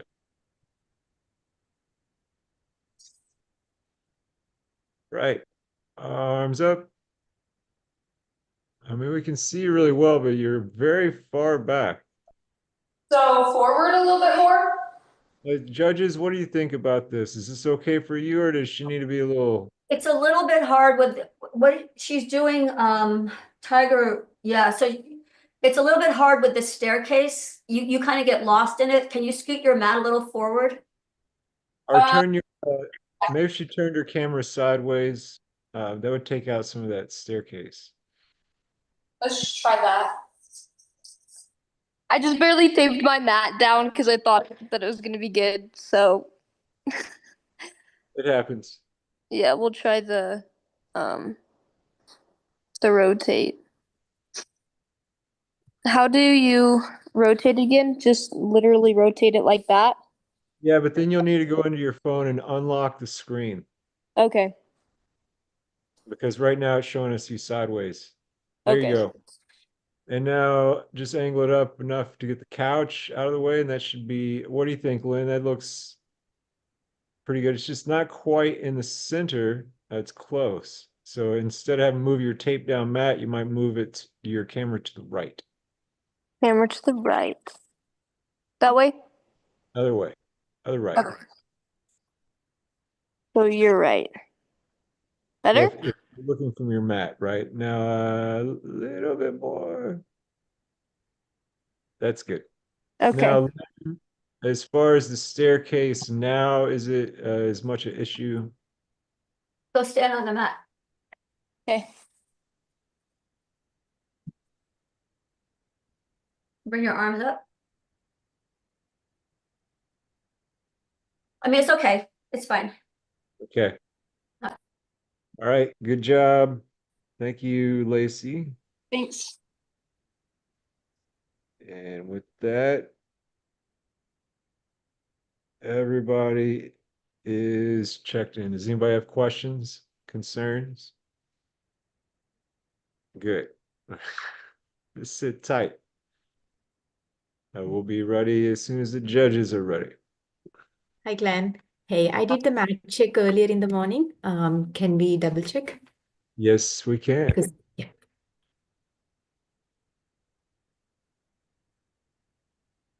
It's perfect. Good job. Thank Thank you.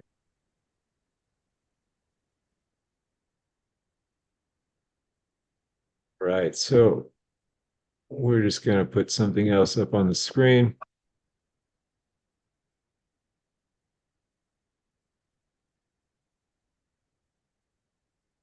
Ta-da. All right, we'll be back again to get started here very shortly.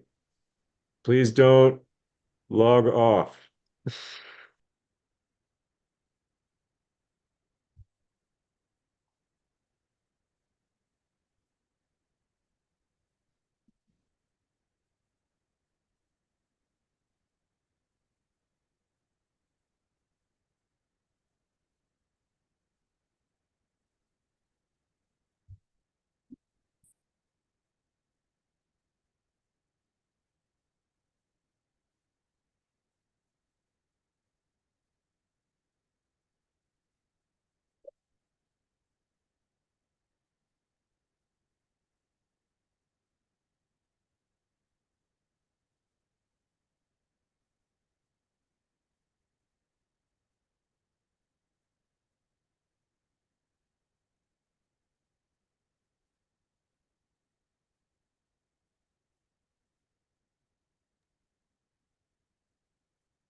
Okay, so I have word that the judges are ready. Glenn, are you and team ready?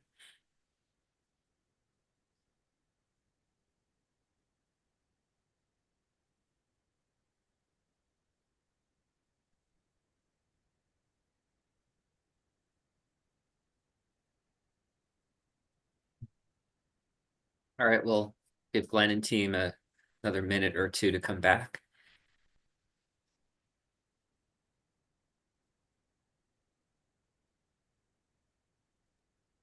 I'm ready whenever the judges are. All right, well, judges are ready and I'm ready. And you're ready, so I guess here we go. So welcome back, everyone. Hope you had a good 12-minute break. I got to throw a load of laundry in the dryer. That was my big event during the break. Okay, here we go. We have I think just 3 more groups left. And the first group, we're going to bring up the men 35 to 49. And starting us off on that group is Rob Backus representing the state of California. So let's find Rob and get him spotlighted. There he is. So let's give a second for, yeah, or get out of the view there. So go ahead and give, yep. No, yeah, you look good. You look good there. Okay, go ahead and give us a bow when you're ready.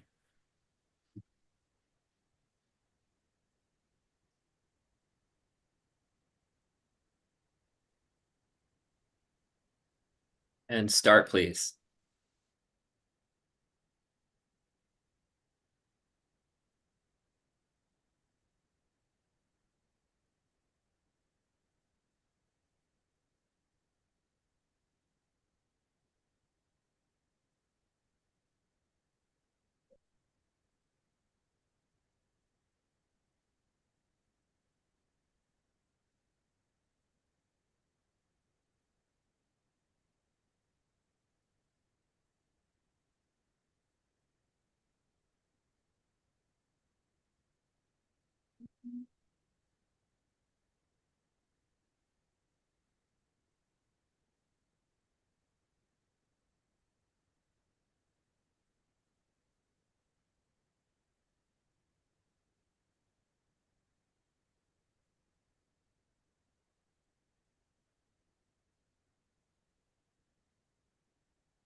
Okay, thank you, Rob. Great job, great routine. Good way to start off this next group in the men 35 to 49 category. So one thing I'd like to point out, we've been talking about the clock and how important that is. The clock does not start until you begin the entrance into your first posture. So we noticed that Rob just took a minute there, not a minute, but a moment to compose himself. And you are allowed to do that. In fact, it's encouraged. So the clock started when he first started his first posture. It's a very smart way to take it. And to I'm sorry, let me show my video. All right, there we go. Sorry about that. So it's a very good way to handle your routine, is to give yourself that time to make sure you're truly ready to go. So great job, Rob. We also saw a couple of different postures that we haven't seen yet today. So full lifting tortoise was one of them. That's in the compression category. And that is an 8-point posture. It's the most difficult one. And then also most difficult of the compressions. And then also upward stretch. I don't think we've seen any upward stretches so far today. We definitely saw, maybe we saw one earlier today. We definitely saw a bunch of those yesterday. And then also we'll mention that his tiger, which he did as his inversion, was a very strong tiger with a really good arch in the back. All right, we are ready to put Rob's scores up.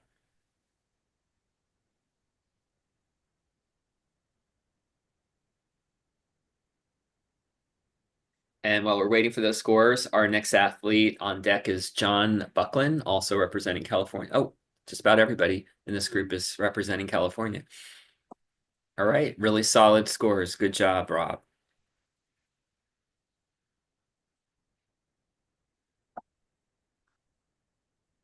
Okay, the judges are ready for our next athlete. So representing the state of California, please welcome John Buckland. There he is. Okay, John, when you're ready, take a bow. And you may start.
Okay, thank you, John. Another difficult routine. We saw a handstand right off the top there. Handstand's very difficult to get into without kicking in. You use a straddle entrance. The only thing harder than that would be a pike entrance. Also, of course, so much balance and risk going on whenever you choose to do a handstand as your inversion to make sure you're getting to that position and then holding it for 5 seconds. So we'll see how he does with that one. But handstand is certainly one of the most difficult postures that we see. Okay, he comes in at 2 minutes and 27 seconds. So John's time is 2 minutes, 27 seconds. We also saw a standing bow. Haven't seen that too many of these so far today, but I'm sure we'll be seeing more of them as we get to the rest of our athletes. Standing bow is in the back bend category. Very popular posture to do. People are familiar with it from a lot of the different yoga series that we do in class and practice, but it is a hard posture to put up a good score on. He had some very good features about his standing bow. I thought his split was really good and almost to that full split. Coming out of it, there seemed to be a little bit of a balance check. So if we don't see a huge score on the standing bow, it could be some of those sort of things. We're ready to post the scores for John, so let's put those up. And on so many of these postures, and you have to read the posture guidelines, there's a long list of things that you can take a deduction for. And one of those things, and these are great scores, good job, John. One of the things you have to look out for on just the basic half spine twist, there are so many little deductions that can add up there. And one thing I noticed with John's routine is he did have his hand, not the hand that's wrapping the knee, but the other hand down. And that makes a difference. You can take, I think it's a pretty big deduction for that. So wrapping that backhand around the back of your body is super important. Yeah, -2 for putting the hand down. So the spine twist could really improve that spine twist score by just picking that hand up. And sometimes you can do it, you just don't know. And I've had some postures where Archer is a good example. I just had to reread the posture guidelines and I realized, oh, my chin's supposed to be on my shoulder and it wasn't. And as soon as I did that, my scores just automatically went up half a point to a point. So make sure you understand those posture guidelines and that you're not taking a deduction for something you can do. Sometimes you can't do the thing. And like my standing bow, not nearly as good as John's, and I can't get anywhere near the position he just showed us. So I'm taking deductions because I just can't do it any better. But when it's something you can do and you're just not aware of, just got to read your posture guidelines. Okay, we are ready for the next athlete, and that will be Lee Dickinson representing the state of California. Let's go ahead and find Lee. And Lee is also a nationals medalist, I think as recently as 2022. All right, yeah. Okay, give us a bow when you're ready, Lee.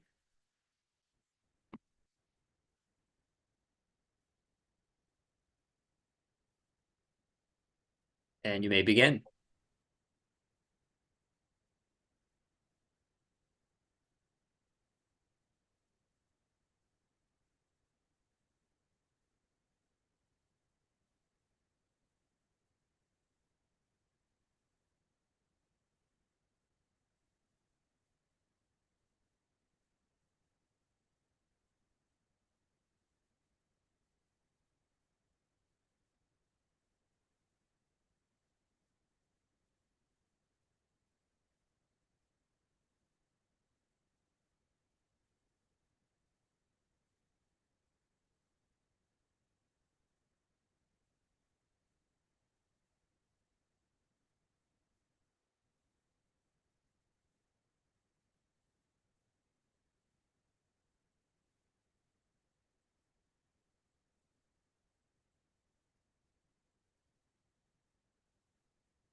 All right, great job, Lee. Thank you. Continuing some great routines for this men's group. We're going to be going to Bruce Merkel next, but we still have to wait for the scores and the time for Lee. I thought Lee's standing bow showed a lot of control. Really, really good standing bow there. Very, very nice archer. You really want to, pull that foot back as far back as possible to your ear. But then, Lee's money pose is that one-arm peacock. So earlier, while the kids were going, I'd mentioned I'd called the one-leg peacock a one-arm peacock, but that was a real one-arm peacock. So much balance involved there. I thought he had a really straight position, so was very impressed with that peacock, and the tiger at the end also looked good. Okay, we are ready. Lee came in at 237, and we are ready to put his scores up.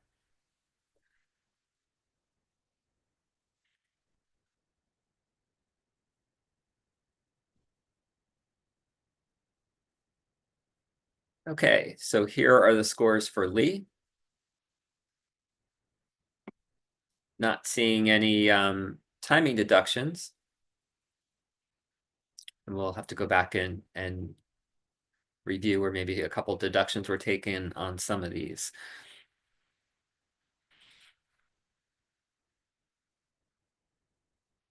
Okay, the judges are ready for the next athlete, who is also a recent national medalist in this decade at least. So representing the state of California, let's find Bruce Merkel. Okay, yeah, Bruce, just hang in there 1 second. I am getting notified that Lee, there is something wrong with Lee's scores. I was wondering as well. So we are probably going to be posting a correction to Lee's scores, and we will come back to that. But I think, are the judges ready to move on to Bruce? And we'll circle back on the scores for Lee. Okay, we are ready. So let's go and spotlight Bruce again. Sorry about that little interruption there, Bruce. And you can give us a bow when you're ready.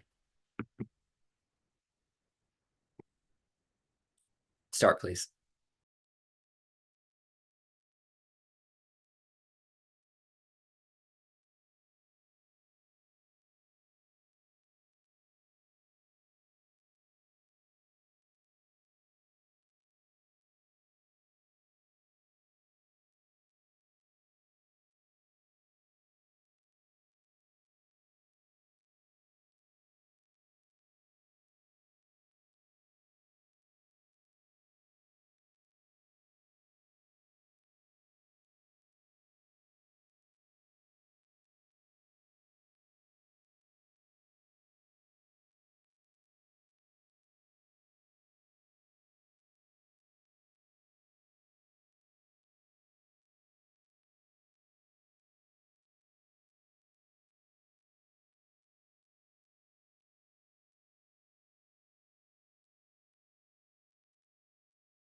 Okay, thank you, Bruce. Great job.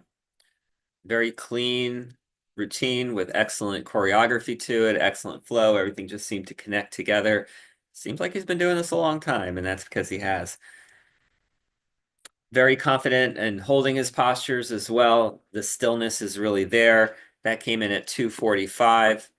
You really have to practice your timing. So important. And knowing where you are in your clock at all times. So we've had a couple people this weekend go over that 3-minute mark.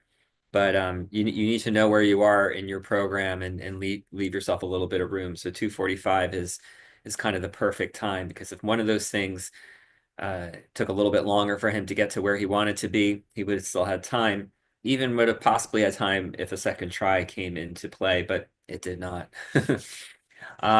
A posture that we don't see hardly ever, except usually when Bruce is around, is short person. That was what he did as his traction.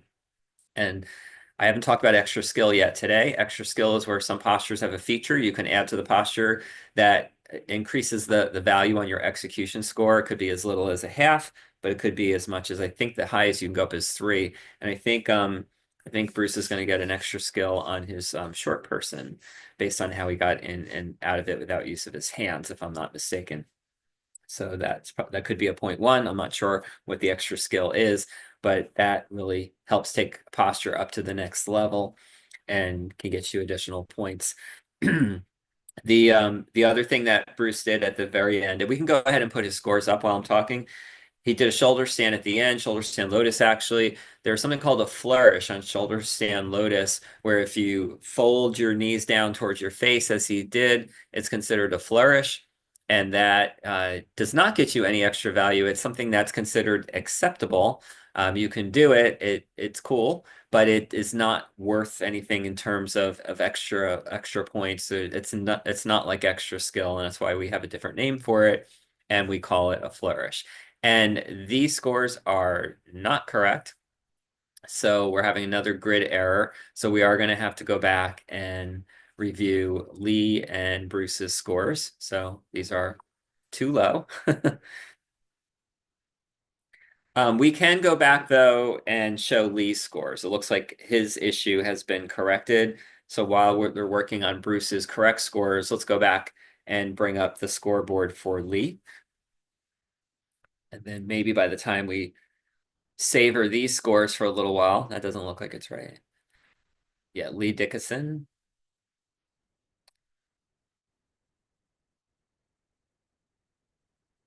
All right, that's more like it. Okay, so much better scores. We saw 5s before. Those, I didn't think those could be right. This is more what I was expecting. So I'll talk about these a little bit. And the one I really want to talk about is his 5th posture, that one-arm peacock, which is an 8-point posture. Hardly ever see it. Very difficult to do. And since he did that on his most difficult posture, he got his highest score. I was saying a little bit earlier, that's where you get a lot of points. So he's going to get a 8-point multiplier on that 8.7. So it come in at just under 7 points total. That is really good. Really, really good. And all these other scores are really, really high as well. You have standing bow, 8 points. I'm sorry, 8.3 on a standing bow because that was his second posture. You don't really see very high scores on standing bow just because there are so many things that can take a deduction. So that was a super clean posture. Depth was the only thing that probably could have been a little bit more there. But as far as all the other details of the posture, really, really paid a lot of attention to those and didn't take any deductions on things like chin knot on the shoulder, for example. Head to knee was also solid. So great job. All right, I'm going to wait to get word that we're ready to look at Bruce's corrected scores. And the final person in this category, just so you know you're on deck, is going to be Jake Wilson. So yeah, so what we're going to do is go to Jake Wilson next while they work on the grid issue with Bruce, and we'll show correct scores for him. So Jake, go ahead and take your mat. Let's spotlight Jake representing the state of Michigan. You can we need you to unmute though, Jake. Yeah, take your time and go ahead and give us an unmute.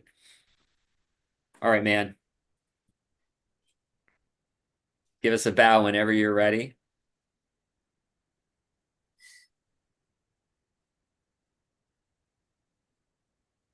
And you may begin.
Okay, thank you, Jake. Great job. So Jake just did a dancer pose as his back bend, and you don't see a lot of those from the men. It requires a lot of flexibility in the back. Looked very good to me. And we tend to see those with the women. Even still a fairly rare pose for the women as well. But when you see them, it tends to be with the women. So to see a gentleman who can do a dancer that well, that's very impressive. He also did a headstand as his inversion. And that's where I like to talk about the pike position, because that's really, to me, that's one of the things you're really showing off when you're getting into your inversions, is how much control do you have on the way up and the way down in that nice straight leg pointed toe pike position. And I noticed a good pike position from Jake. So Jake came in at 225, and we can go ahead and show Bruce's scores while we're waiting for Jake's scores.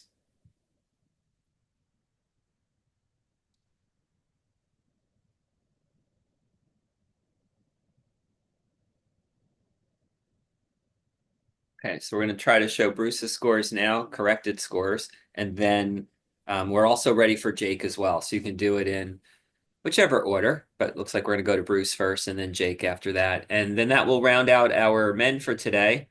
All right, we have 2 more groups after this. So here's Bruce, much better than the other ones. Even as far up as a 9.2. That was his 4th posture, which was short person. Like I said, there was an extra skill in play there, and that's what contributed to that breaking that 9 barrier. Haven't seen a whole lot of 9s today. You usually don't see a whole lot of them, but there's a 9.2 for you. So really nice job on that. Okay, let's go ahead to Jake's scores now, if we can find those. And then so the women can start getting ready. After this group, our next group will be women 35 to 49. We'll be going to Alexandra Winterbackus as our first athlete in that group. So here's Jake's scores. Really nice scores here. We have 1 timing deduction, so that could have been a 6.8. That may have been dancer if I got the order right. Dancer is a hard posture. to really get into that full expression and get the highest scores on it. So he almost got to a 7 there, if not for the timing deduction, which I think is very impressive for anybody, but especially for a dude. Of course, I'm going based on like what my spine and back bends can do. So I would love to have that answer. All right, so I think we've got correct scores displayed now for all 5 of our men in the men 35 to 49 group. We actually don't have any men today in the men 18 to 34 group. There were some yesterday, but as it turns out with the age split, most of the athletes are ending up in that 35 to 49 group, which I guess isn't that surprising. It's people who have more time to get to their yoga practice and maybe a little more free time to start really throwing yourself at it, kind of like the way everybody here has to. Okay, so I'm waiting to get word from the judges if we're ready to move to the next group, and when we are, our first athlete will be Alexandra, so she should be getting ready, and we should be ready soon to bring up that group. Hi, Tim. This is Rob. I'm here with Alex. It showed on the schedule we got, it showed her last. So we were Oh, anticipating. I see. Okay, because of I guess the W and the B got a little confused. All right, so I also, yeah, so let me also get a ruling from the judges if we're gonna have her go last, because that's what we told her, or if we're gonna take her first. Okay. All right. Thank So you. sit tight, everyone. We'll find out How when did she get told she was going last? Because on my schedule, she's first. Me and Sarah. Okay, it was the email that I got that had the schedule. I'm trying to find it right now. That's okay. If it's a problem for her to go first, we can wait and have her go last. Okay. It's up to her. Okay, last is preferred. Okay, so judges, just be aware of that you skip a line and go to Jordan. Okay. And let me know when you guys are ready for Jordan. We'll give Jordan an extra minute though, because she thought she had a few minutes. Nope. She's good. Jordan stays ready, so she doesn't have to get ready. All right, the judges are ready, so let's go ahead and spotlight Jordan Dorn representing the state of Virginia. And start, please.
Thank you, Jordan. Great routine. Good job.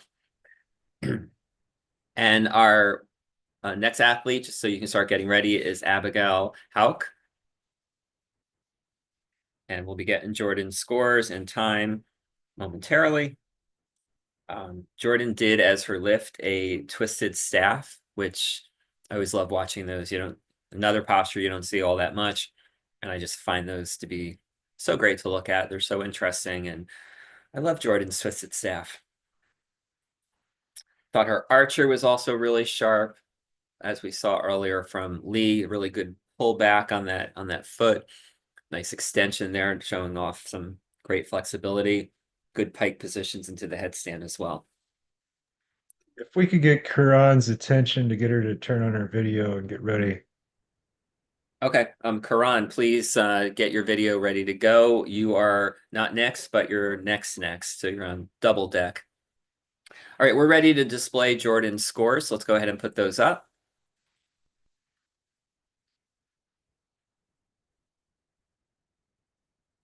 Okay. So it looks like there was an issue with the third posture, but other than that, all good scores in the 7s and 8s. And no timing deductions.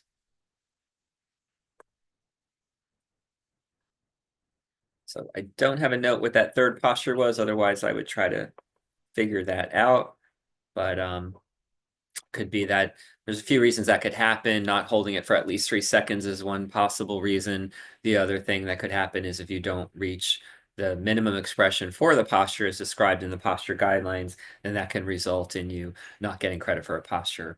An example of that, and it looks like we have a correction. There was another grid problem. So 8.2 is a lot better than 0. We just fixed the grid problem there, and it looks like we have a score for that third posture. But what does happen sometimes is they don't achieve the minimum expression, and it just has a whole separate example from what Jordan just showed us. On standing head to knee, if your forehead doesn't touch your knee, that's a required thing that you need to have happen to get a score at all. And sometimes you see people just not being able to get to that final part of the posture, and they get a 0, even though everything else looks so good about it. Standing bow, an unlocked standing leg, there's a bend in the knee on standing bow. You'll get a 0 for that, even though everything else could be beautiful and perfect. So this is looking much better now, all 8s and 7s. So great job, Jordan. Okay, so I think we're all caught up now with showing the right scores for this group and the previous group. On deck is Abigail Hauk. And I'm just waiting for the judges to give us word that we're ready to move on to Abigail. And the judges are ready. So let's welcome, representing the state of Florida, Abigail Hauk. Okay, you can give us a bow when you're ready. And start, please.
Hey, thank you, Abigail. Great job. Good job.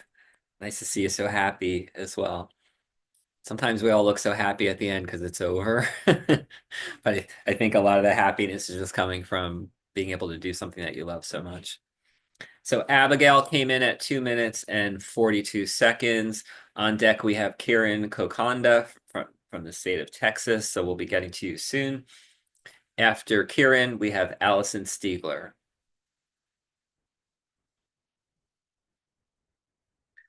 Okay, waiting for Abigail's scores to be ready, and they are ready. So let's go ahead and put those up.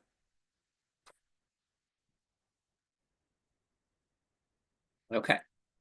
And here we are, all 7s and 8s, which is very nice to see. Abigail also did the flourish on her shoulder stand lotus, as we saw from Bruce a little while ago. And again, because it's a flourish, there's no extra points awarded for that. But yeah, it could be worth something in terms of style. I like that particular flourish. Okay, so we're going to be ready for Kieran soon. And we are ready for Kieran. So please welcome from the state of Texas, Kieran Kokonda. We'll find her. And there she is. When you're ready, you can give us a bow.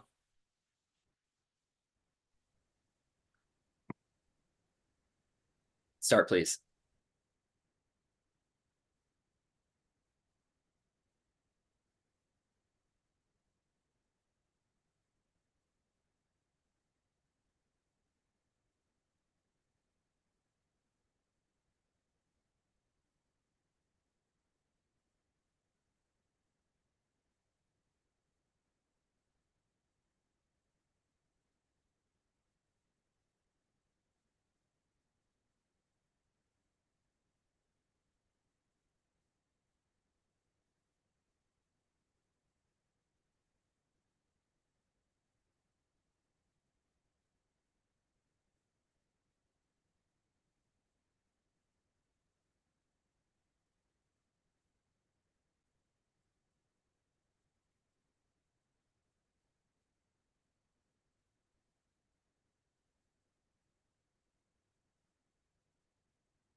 Thank you, Kieran. Great job.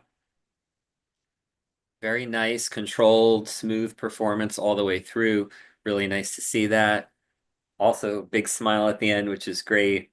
We saw a lifting lotus there, which I thought was performed really well with nice locked straight arms. Very still as well. We want to get to these lifts and all these postures and be as still as possible. And lifting lotus, sometimes you see a little bit of a swing back and forth.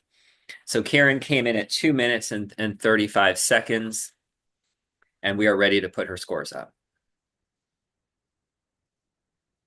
Our next athlete will be Allison Stiegler from Florida, so you should be getting ready. After Allison, we have Jennifer Windsor, also from Florida.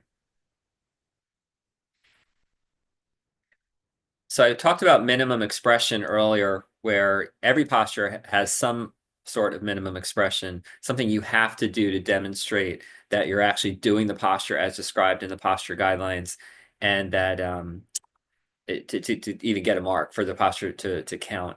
And there are some postures, like standing head to knee is one of them, where if you don't get the knee or the forehead all the way to the knee, is the most common reason I see that you won't get a score. A bent knee when it's supposed to be locked out, like I was saying, is another reason. So I think that could have happened on standing head to knee. Could have also been less than 3 seconds. That would be another reason.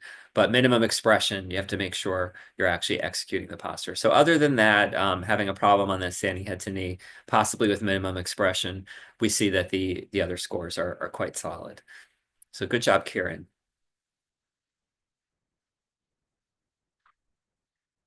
Okay, we're just waiting to see if we're ready for our next athlete, who will be Allison. So she should be ready to go.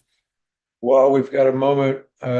Mary Byron does not have a video option on her profile. So if she could sort that out before we get to her, that'd be great.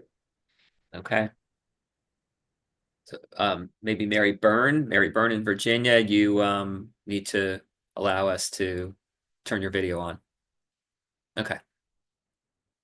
Is it good now, Glenn? Because I can see her. Yes. Okay, excellent. All right, so the judges are ready for our next athlete in this category. So we're going to go to Allison Stiegler from the state of Florida. And you need to come off of mute. There you go. Perfect. Right on cue. You can give us a bow when you're ready, Allison. Start, please.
Time. Okay, we heard time right there at the very, very end, which is good. I think you're going to come in at 3, maybe 3:01, but just as she was finishing her program and starting into her bow is exactly when the 3 minutes hit. So, yeah, it's pretty good timing. Like no room for error, but it was pretty good timing and it worked out. So a couple of the things that I saw in Allison's routine. First, she did side angle. We've only seen that once or twice this weekend so far. Pretty difficult skill. We did see somebody do a compass where they release their foot. That makes it even harder. And she did not fall out and have to do a second try. There were a couple checks there, so we might see a slightly lower score than we otherwise would have seen if she had just like gone right into it. But she fought and she did not step out, and that is a very important thing when you're working on these routines. Second try is so costly. Sometimes you just have to fight for it, and even though a little bit of a wobble or something will cost you like a 0.5 or whatever, it's better than a second try. So good job saving that. So the official time comes in at 2:59, so kind of as good as you can get. So really good job using up the clock. I think a part of why so much of that clock was used up was with that extra skill we saw on the headstand. So it was a good headstand. You don't see a lot of extra skill, but where she put her arms out to the side, I'm not even very knowledgeable about what this extra skill is and how many points it is and everything. So I think we're going to see extra skill on that. I know there is an extra skill there, and it's a little, I'm a little bit unfamiliar just because it's so rare.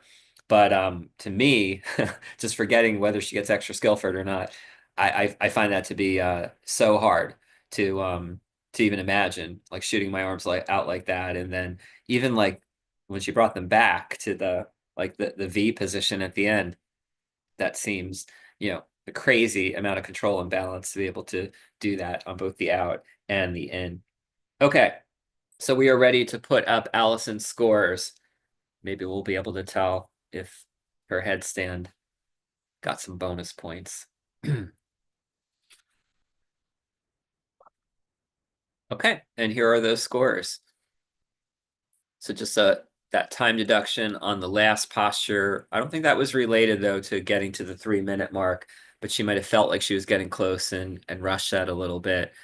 And I did lose track if the headstand was the 5th posture. If it was, I bet it was the extra skill that got that so high, because I know there's a 2-point extra skills in there somewhere, and I'm thinking like she might have gotten those 2 points, because 9.5 is a wonderful score, but it is hard to get into those nines, especially 9.5 and 10 or even 11 without help from extra skill. So yeah, I think I'm correct that she got 2 points on an extra skill there. Okay, awesome. All right, and the judges are ready for our next athlete, who is Jennifer Windsor, representing the state of Florida. And then after Jennifer, we're going to go to Alexandra in California. So let's find Jennifer first. I recognize that Florida scene.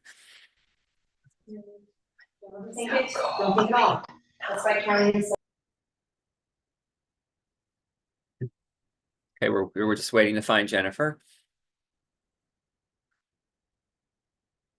Maybe we were in the wrong part of Florida.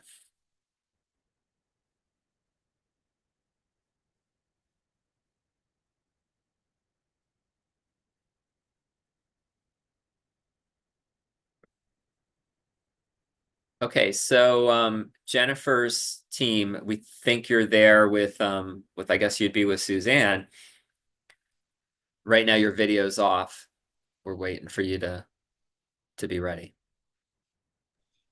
Oh, Okay, one time. Sorry. okay. One time is perfect. All right, I think we've got Jennifer now. You can give us a bow when you're ready. Want to go? Go ahead and take a bow when you're ready, Jennifer.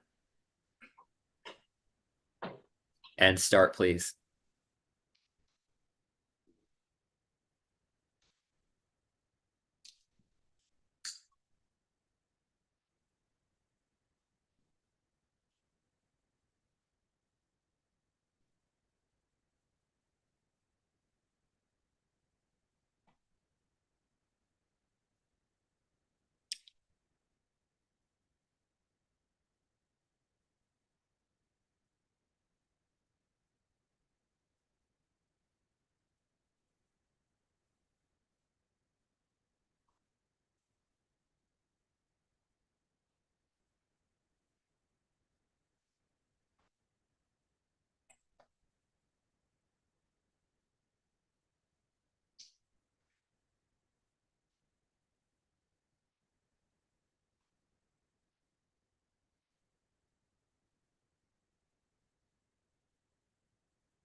Time.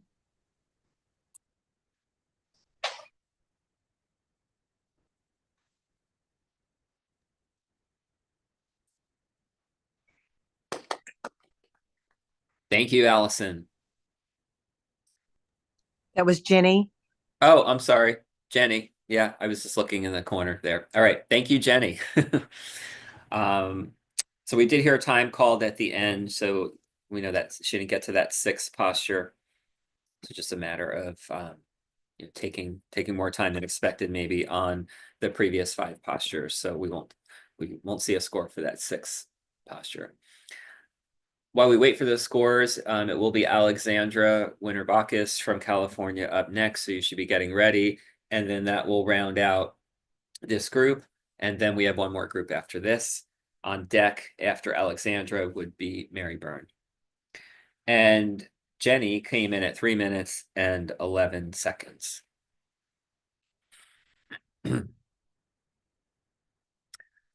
Okay, one thing I didn't talk about yet today is the qualifier schedule and nationals. So this is our only virtual qualifier, 2-day event, but we already had a qualifier late last year in the center of the country in Indiana, where we qualified several athletes in person. And then we will have 2 more qualifiers in person.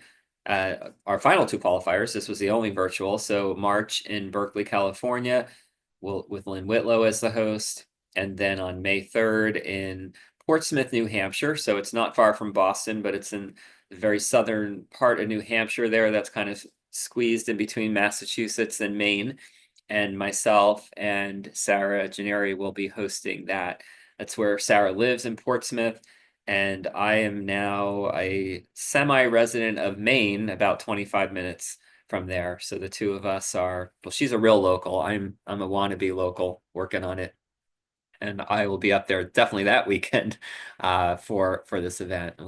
Downtown Portsmouth, if you haven't been, is very nice. So we'll be in a downtown area and it'll be a cool event, as will the Berkeley event, I'm sure. And then nationals will be the weekend of August 1st to 3rd in State College, Pennsylvania. We found a really great venue for that as well. And looking forward to that event. Okay, we are ready to post Jenny scores. Looks like we don't have a name on this, but hoping that it is Jenny Windsor. And no, I don't think this is right. And yeah, let's just double check that.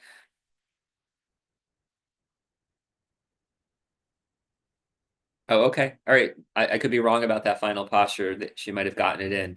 So it did seem like it was over. Okay. But as long as you finish the posture and you have the time in the position, then you will get a score.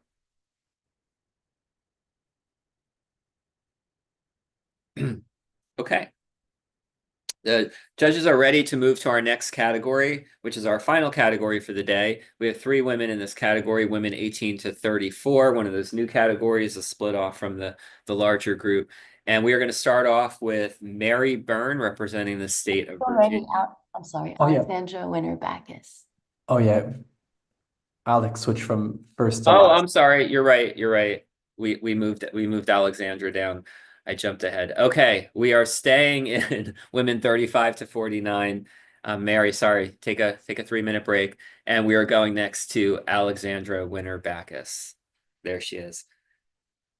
All right, you just need to come off mute, and as you did, thank you. Give us a bow when you're ready.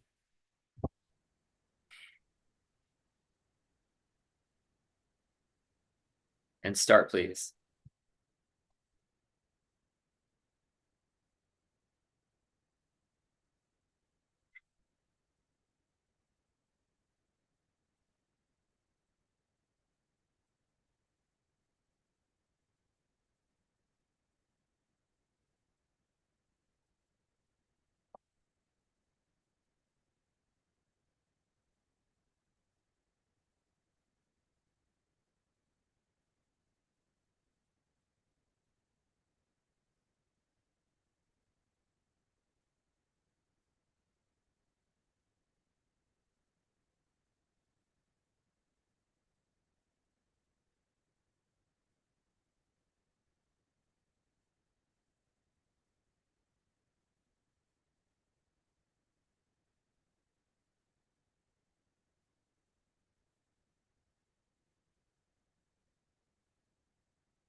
Okay, thank you, Alexandra. Great job. So we had seen Rob Backus earlier in today's program. I noticed a couple of their postures are similar or the same. So you can kind of tell that they trained together. Alexandra came in at 2 minutes and 54 seconds, especially the full lifted and tortoise, you guys. We didn't see a lot of those yet in this event, but we saw one of them from each of you. So bet you've been working on that together. I also wonder, like, are they going to compare like who got the highest score? Because that's what I would do if my wife was into this. It'd be me, by the way. Okay, so we're gonna get Alexandra's scores soon, and then we'll go to our final group where we have 3 competitors, and we'll start that group off with Mary. We can go ahead and post Alexandra's scores now. She also had a full twist in there, full spinal twist for her spine twist, which is worth was an 8-point posture versus a 6-point posture. Okay, very solid scores, all in the 7s and 8s, and several of these postures were very high on the difficulty scale. So when you multiply it by the difficulty, you can see a pretty high overall score coming out of it.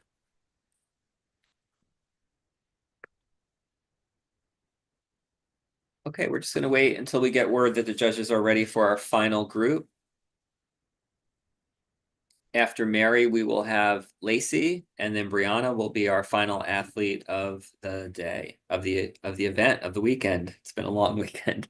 And the judges are ready. So now for reals, Mary, we're going to go to you. So let's find Mary Byrne representing the state of Virginia. Get her spotlighted. There she is. Looks great. And you can take a bow when you are ready.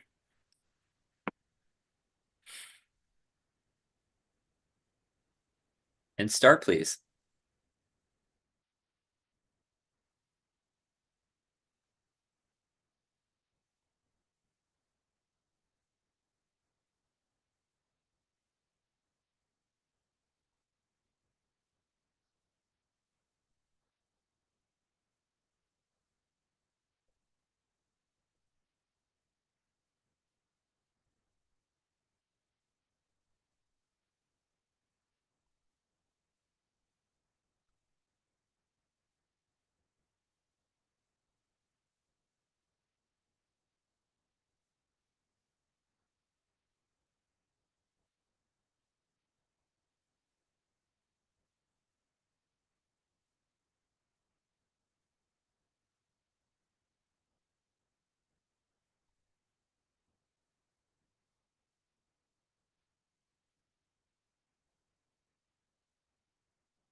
Okay, thank you so much, Mary. Very nice job.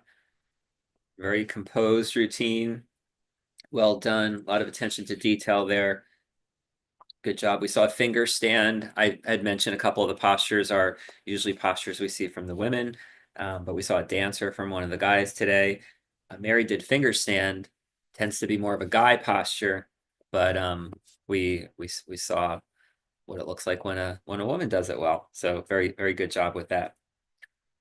So Mary's coming in at 221, and we are ready to post her scores. Let me remind everyone again that the scores are not final until tomorrow, when just to give the judges time to first span across the 2 days, but then also check for any tabulation grid errors. We did see, unfortunately, a few of those today, and just make sure everything is correct. So these scores are as accurate as we can do them in the moment, but tomorrow when we post the scores with the final results and the rank order of the athletes, that's when everything will be final. We in-person events, we do allow for an appeal process, but there just really isn't logistically a way to do an appeal process for these virtual events. We did have a couple of people in the kids categories have an issue with their posture order, and we were able to sort that out. So that was a little bit different, not exactly the appeal issue. But in an in-person event, that there's a whole nother layer to it where there is a very specific appeals process. Okay, the judges are ready for our next athlete, who is Lacey Maloof, representing the state of Utah. So I see Lacey's window there. Let's go ahead and get her set. Okay, when you're ready, you can give us a bow. And start, please.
Okay, thank you, Lacey.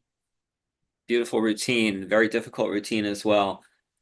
She ended it with goodbye posture as her traction, which is the 9-point posture. It even had that smile that I was talking about earlier today with some of the kids.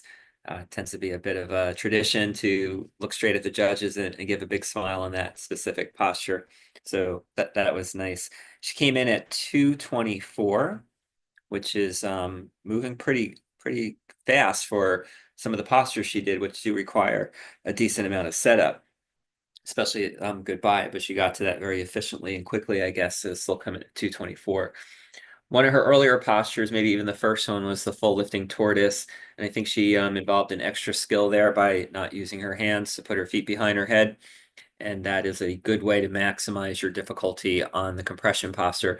First of all, by doing the hardest compression that there is, which is the full lifting tortoise, but then getting some extra skill on top of it. While we're waiting for her scores, Brianna Miller is going to be our last athlete, so she should be getting ready. I see her there. Hey, Brianna.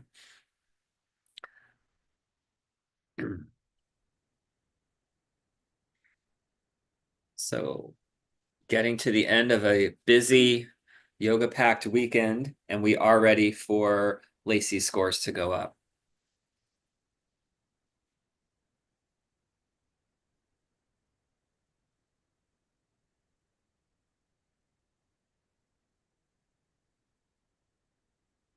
Okay, and here are those scores.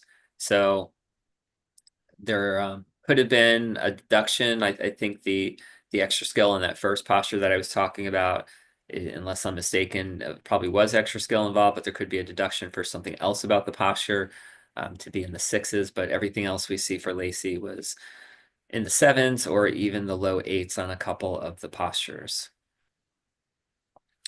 One thing I don't know if it's in play already now, but one thing I would tell Lacey to check out for future competitions is Tiger Lotus. I believe there's a rule in the future that will require you to do the Lotus part while you're already in Tiger, as opposed to the way that you did it. So those are one of those details that could really make a big difference in whether or not you get credit for the thing that makes the posture harder posture. In this case, it's using the going into Lotus while you're already in Tiger.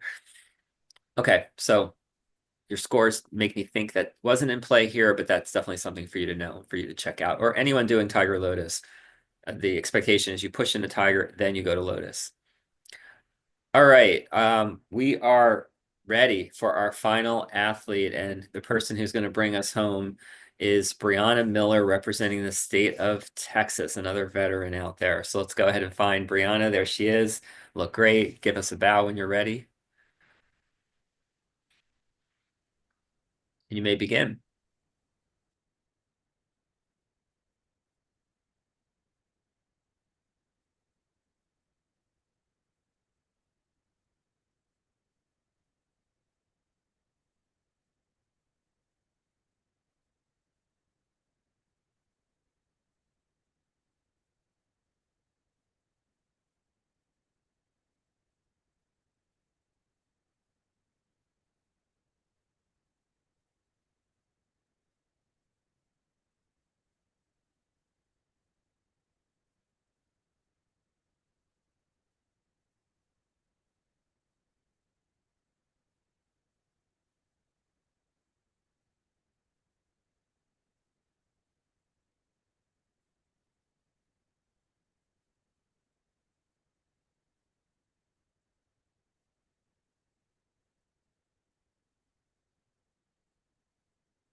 Okay, thank you, Brianna. Great routine, a lot of good difficulty there. We saw a crane as her lift, which is a super difficult skill to do. She also got her legs way up around her shoulders and everything. Sometimes you see people starting to slip down on their arms a little too low on that, but not Brianna's. That one was a lot of clearance there. Same thing with Tiger. I noticed a lot of clearance with her throat pretty far up from the ground. So definitely jealous of that Tiger. So we have the time for Brianna, which comes in at 2:45. And we will have her scores ready soon. And then we can wrap things up for the weekend. Once the final scores and rankings are ready, they will be posted on the usayoga.org website. And they will be up by tomorrow. I don't think we have a specific time of day we can promise yet. But tomorrow will be the deadline by, let's say, end of day tomorrow. The scores we've been posting all along over the course of these 2 days are not official and not final until we have time to check everything out and also put everything together across the 2 days. Okay, we're ready to put up Brianna's scores.